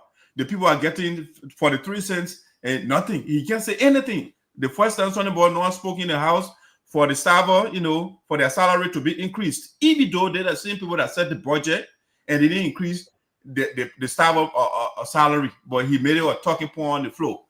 So we got serious problem in Liberia. We have not gotten the right people, and I have to talk to my wife and see what I can do. I see what I can do to intervene. To go run. So look at brilliant guy like Patrick. Patrick will be at one of the top universities somewhere in West Africa Africa, and doing a PhD or something. But the guys don't care because he's not closer to the powers that be. It's sad. It's sad. So guys, we let's continue to do what we do here. We can go on there and beat up Klarwlue Manneh, but I like something about him. He was calm throughout. He was brave, You were calm, you were relaxed, He answered the questions. Yeah, you were very relaxed. I like especially you had your time. Not either my time. You had your time. I didn't interrupt you. No, but honestly, you talk all the time today, so I can bet that the next time he come on here, he will be fully prepared to answer the questions. He will define his platform and talk about it. And right now, if the election was held today, Sonny Boy no one going back over there to give out to people for the 3 That's why cents an hour. was in her today, so we got it. Next time will be fire. It will be fire next time. It'll be fire, yeah. It'll be fire. So just to be clear, though, are you guys sympathizer of Klarwlue Manneh, the two of you? Well, no, I'm not. I mean, like I said, I have to speak true to quality, right, and to our people, because I'm all about our people. I'm all about making sure that our leaders can focus on good health care. They can focus on better education. They can focus on job. What happened? I said post some pictures up from the chat room, man. I didn't add it to the chat. To the studio, so I can't put a picture. Let's see. Let me see. Let me do something here. Well, who have picture in the chat room? Yeah, Patrick posted. Yeah. Let's see here. Let me try something quickly and see what I can get. Some of those pictures. Yeah. Just give me a second. Let me go to Messenger and go to our chat room. Yeah, man.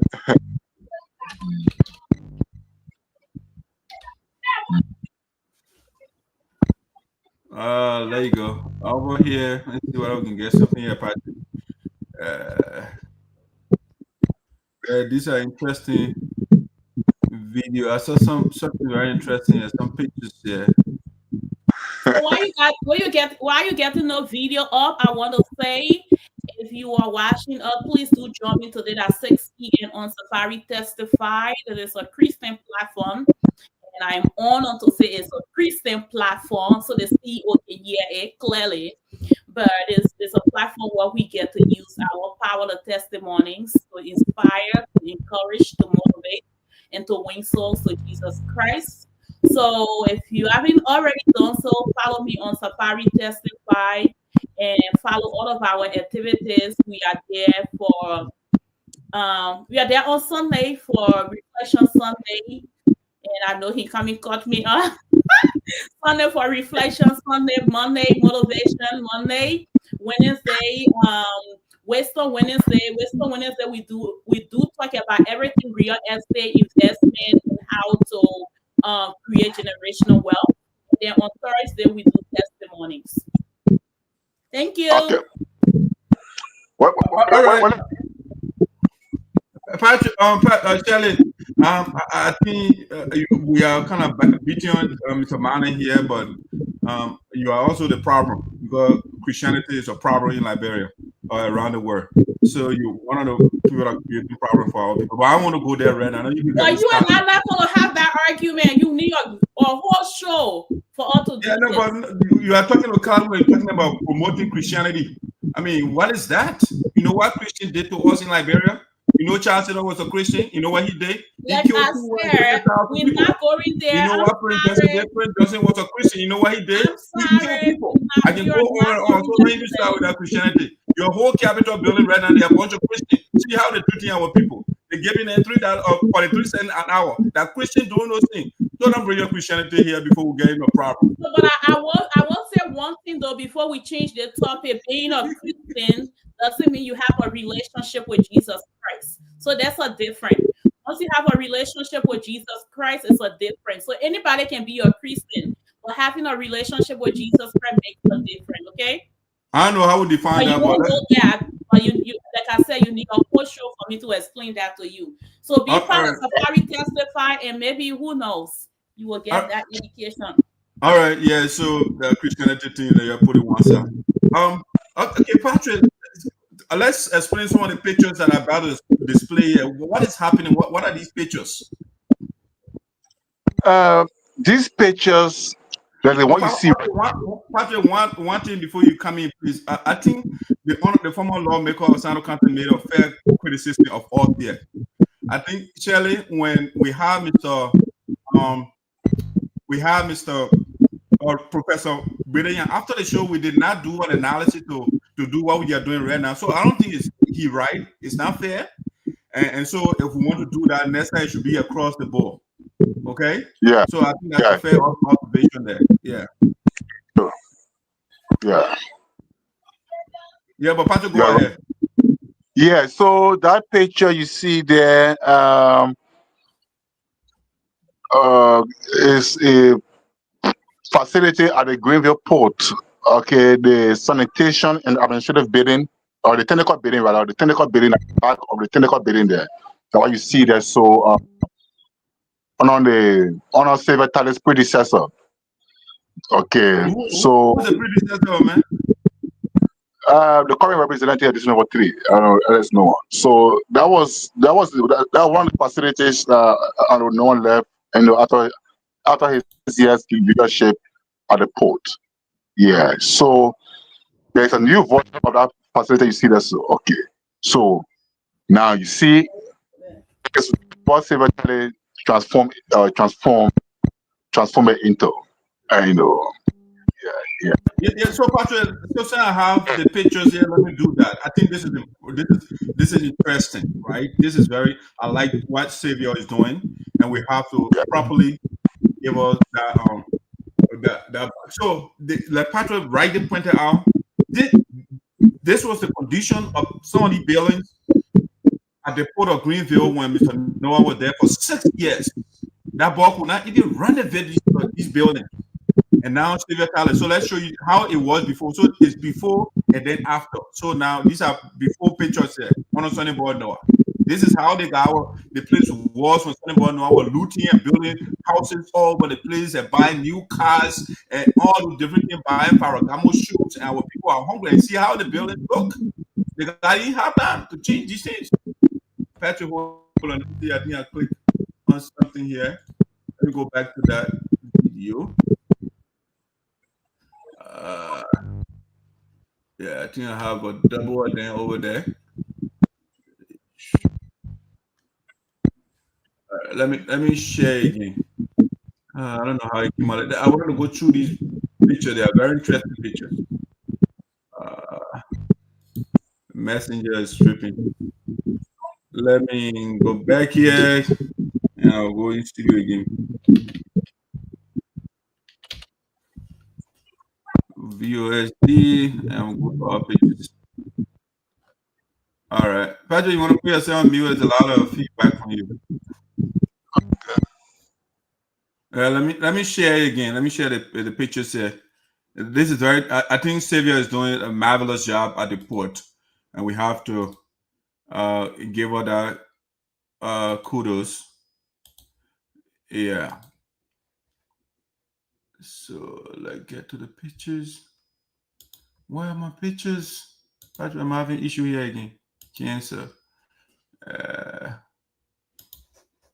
I had it open. Let me go back there. Open Messenger.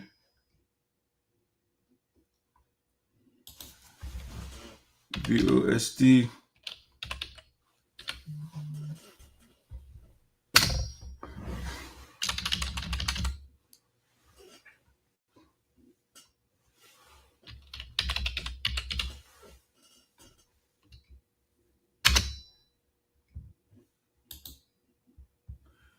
All right, let's see. Let me get back to them. Yeah, I want to start from that before and after. Okay, and now we can come and share it. Yeah, Malatari is doing a good job. All right, there you go. All right, now we are here, Patrick. So this is how the poll was on Sonnyboy Noah before. I don't know why they're tripping, Patrick. They skip. I don't want to do that again. Let's show why you're acting out right now. If I try to go to it skips the stuff. I mean, one last try. If it doesn't work, then we'll call it a day. Let's see here.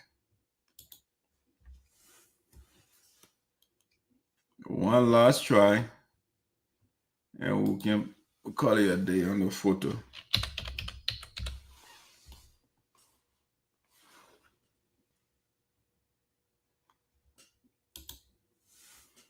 All right, let's see. We are back in the chat room.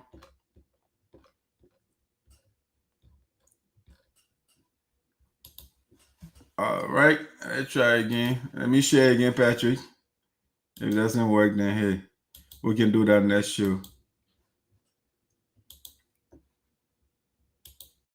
All right, let's give it a try again. So that was the first picture from the port on Sunday about Noah. The people of Sinoe County, they ignore these things and they put the boy in the Capitol building. The Harley men left the buildings at the port of Greenville. Still before you will see the transformation that Sylvia Tyler is carrying on right now.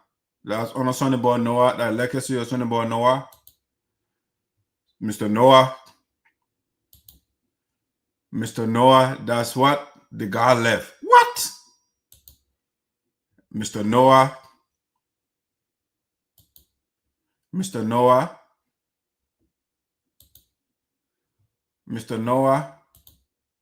All right, you see the transformation now? That's after Sylvia Tyler is doing a marvelous job. Look at this. It's a huge difference.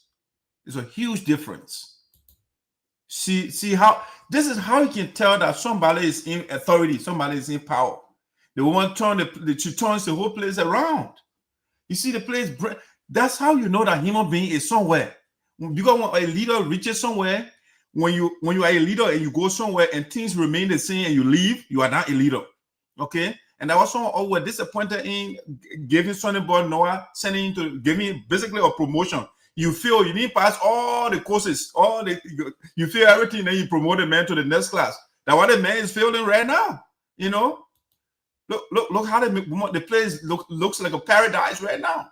The lawn, the people are the grass not all over the place anymore. Look at the place. Patrick, we got to make time to bring the post manager here so we can talk to her. What did she do? Yeah, in less than 2 years in office, Sonny Boy stayed there for 6 years. He couldn't renovate one building. Look at the place. Nice. It's beautiful. This is beautiful. Sylvia Tyler is doing a wonderful job. See, the woman not counselor for nothing. Yeah. But when you say you public policy man for AMU, that what you get. All right, Patrick, nothing tripping right now, but those I mean, she doing a great job. She's doing a great job. And we'll continue with that next time. I will put them in studio and so that we can play them. But Patrick, give your closing thought, man. It was a good show. And let's call it a day. Yeah, so thank you, CEO. Yeah, so again, I want to say thanks to our audience, our followers, our viewers, all our friends who call in to participate on the show. thanks to our guests, our co-host Shelly, who is not here now, and then you CEO. Thank you so much. We'll be back another time. The PD is escorting the speaker to Sinoe. Or this interact. I hope she'll be back. She'll be back on Monday, and we can find a way to bring her here and see next Thursday, maybe if it works out, so that she tells us really how she transforms the vote.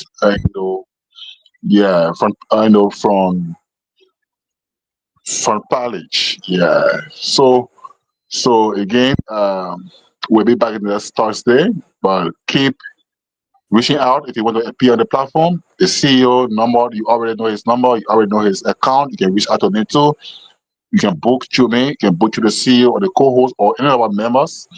You can book through them to come on the show so that we build a platform and the voice of the people, by the people and of the people.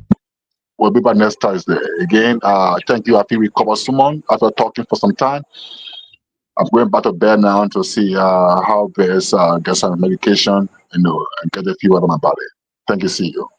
All right, Patrick, man. Wish you a speedy recovery, man. Thanks for taking out your time. I mean, not been well. You should have told me, man. You can take a day off and recover properly. But thank you for coming. No problem. All right. All right, guys, ladies and gentlemen, I want to say thank you. Thank you so much for joining us today. And again, don't forget to subscribe to our YouTube page, Voice of Sinoe in the Diaspora. It's the YouTube page. And yes, you can also watch it from your big screen, which I'm following the YouTube. Some people are following from YouTube. Really appreciate you. Subscribe. Hit the notification button. And anytime we go live, you'll be notified. But we're bringing more guests. We're going to be breaking Blai. He just told us that he wants to run in district number 1.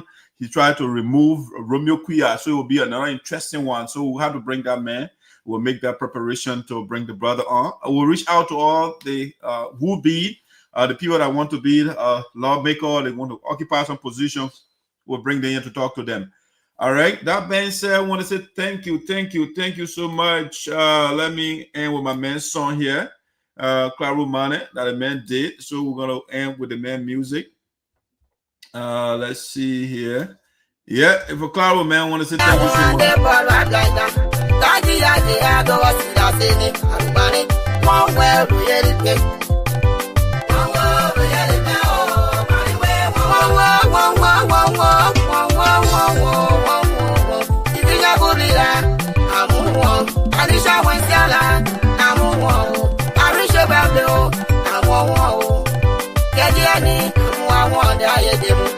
Você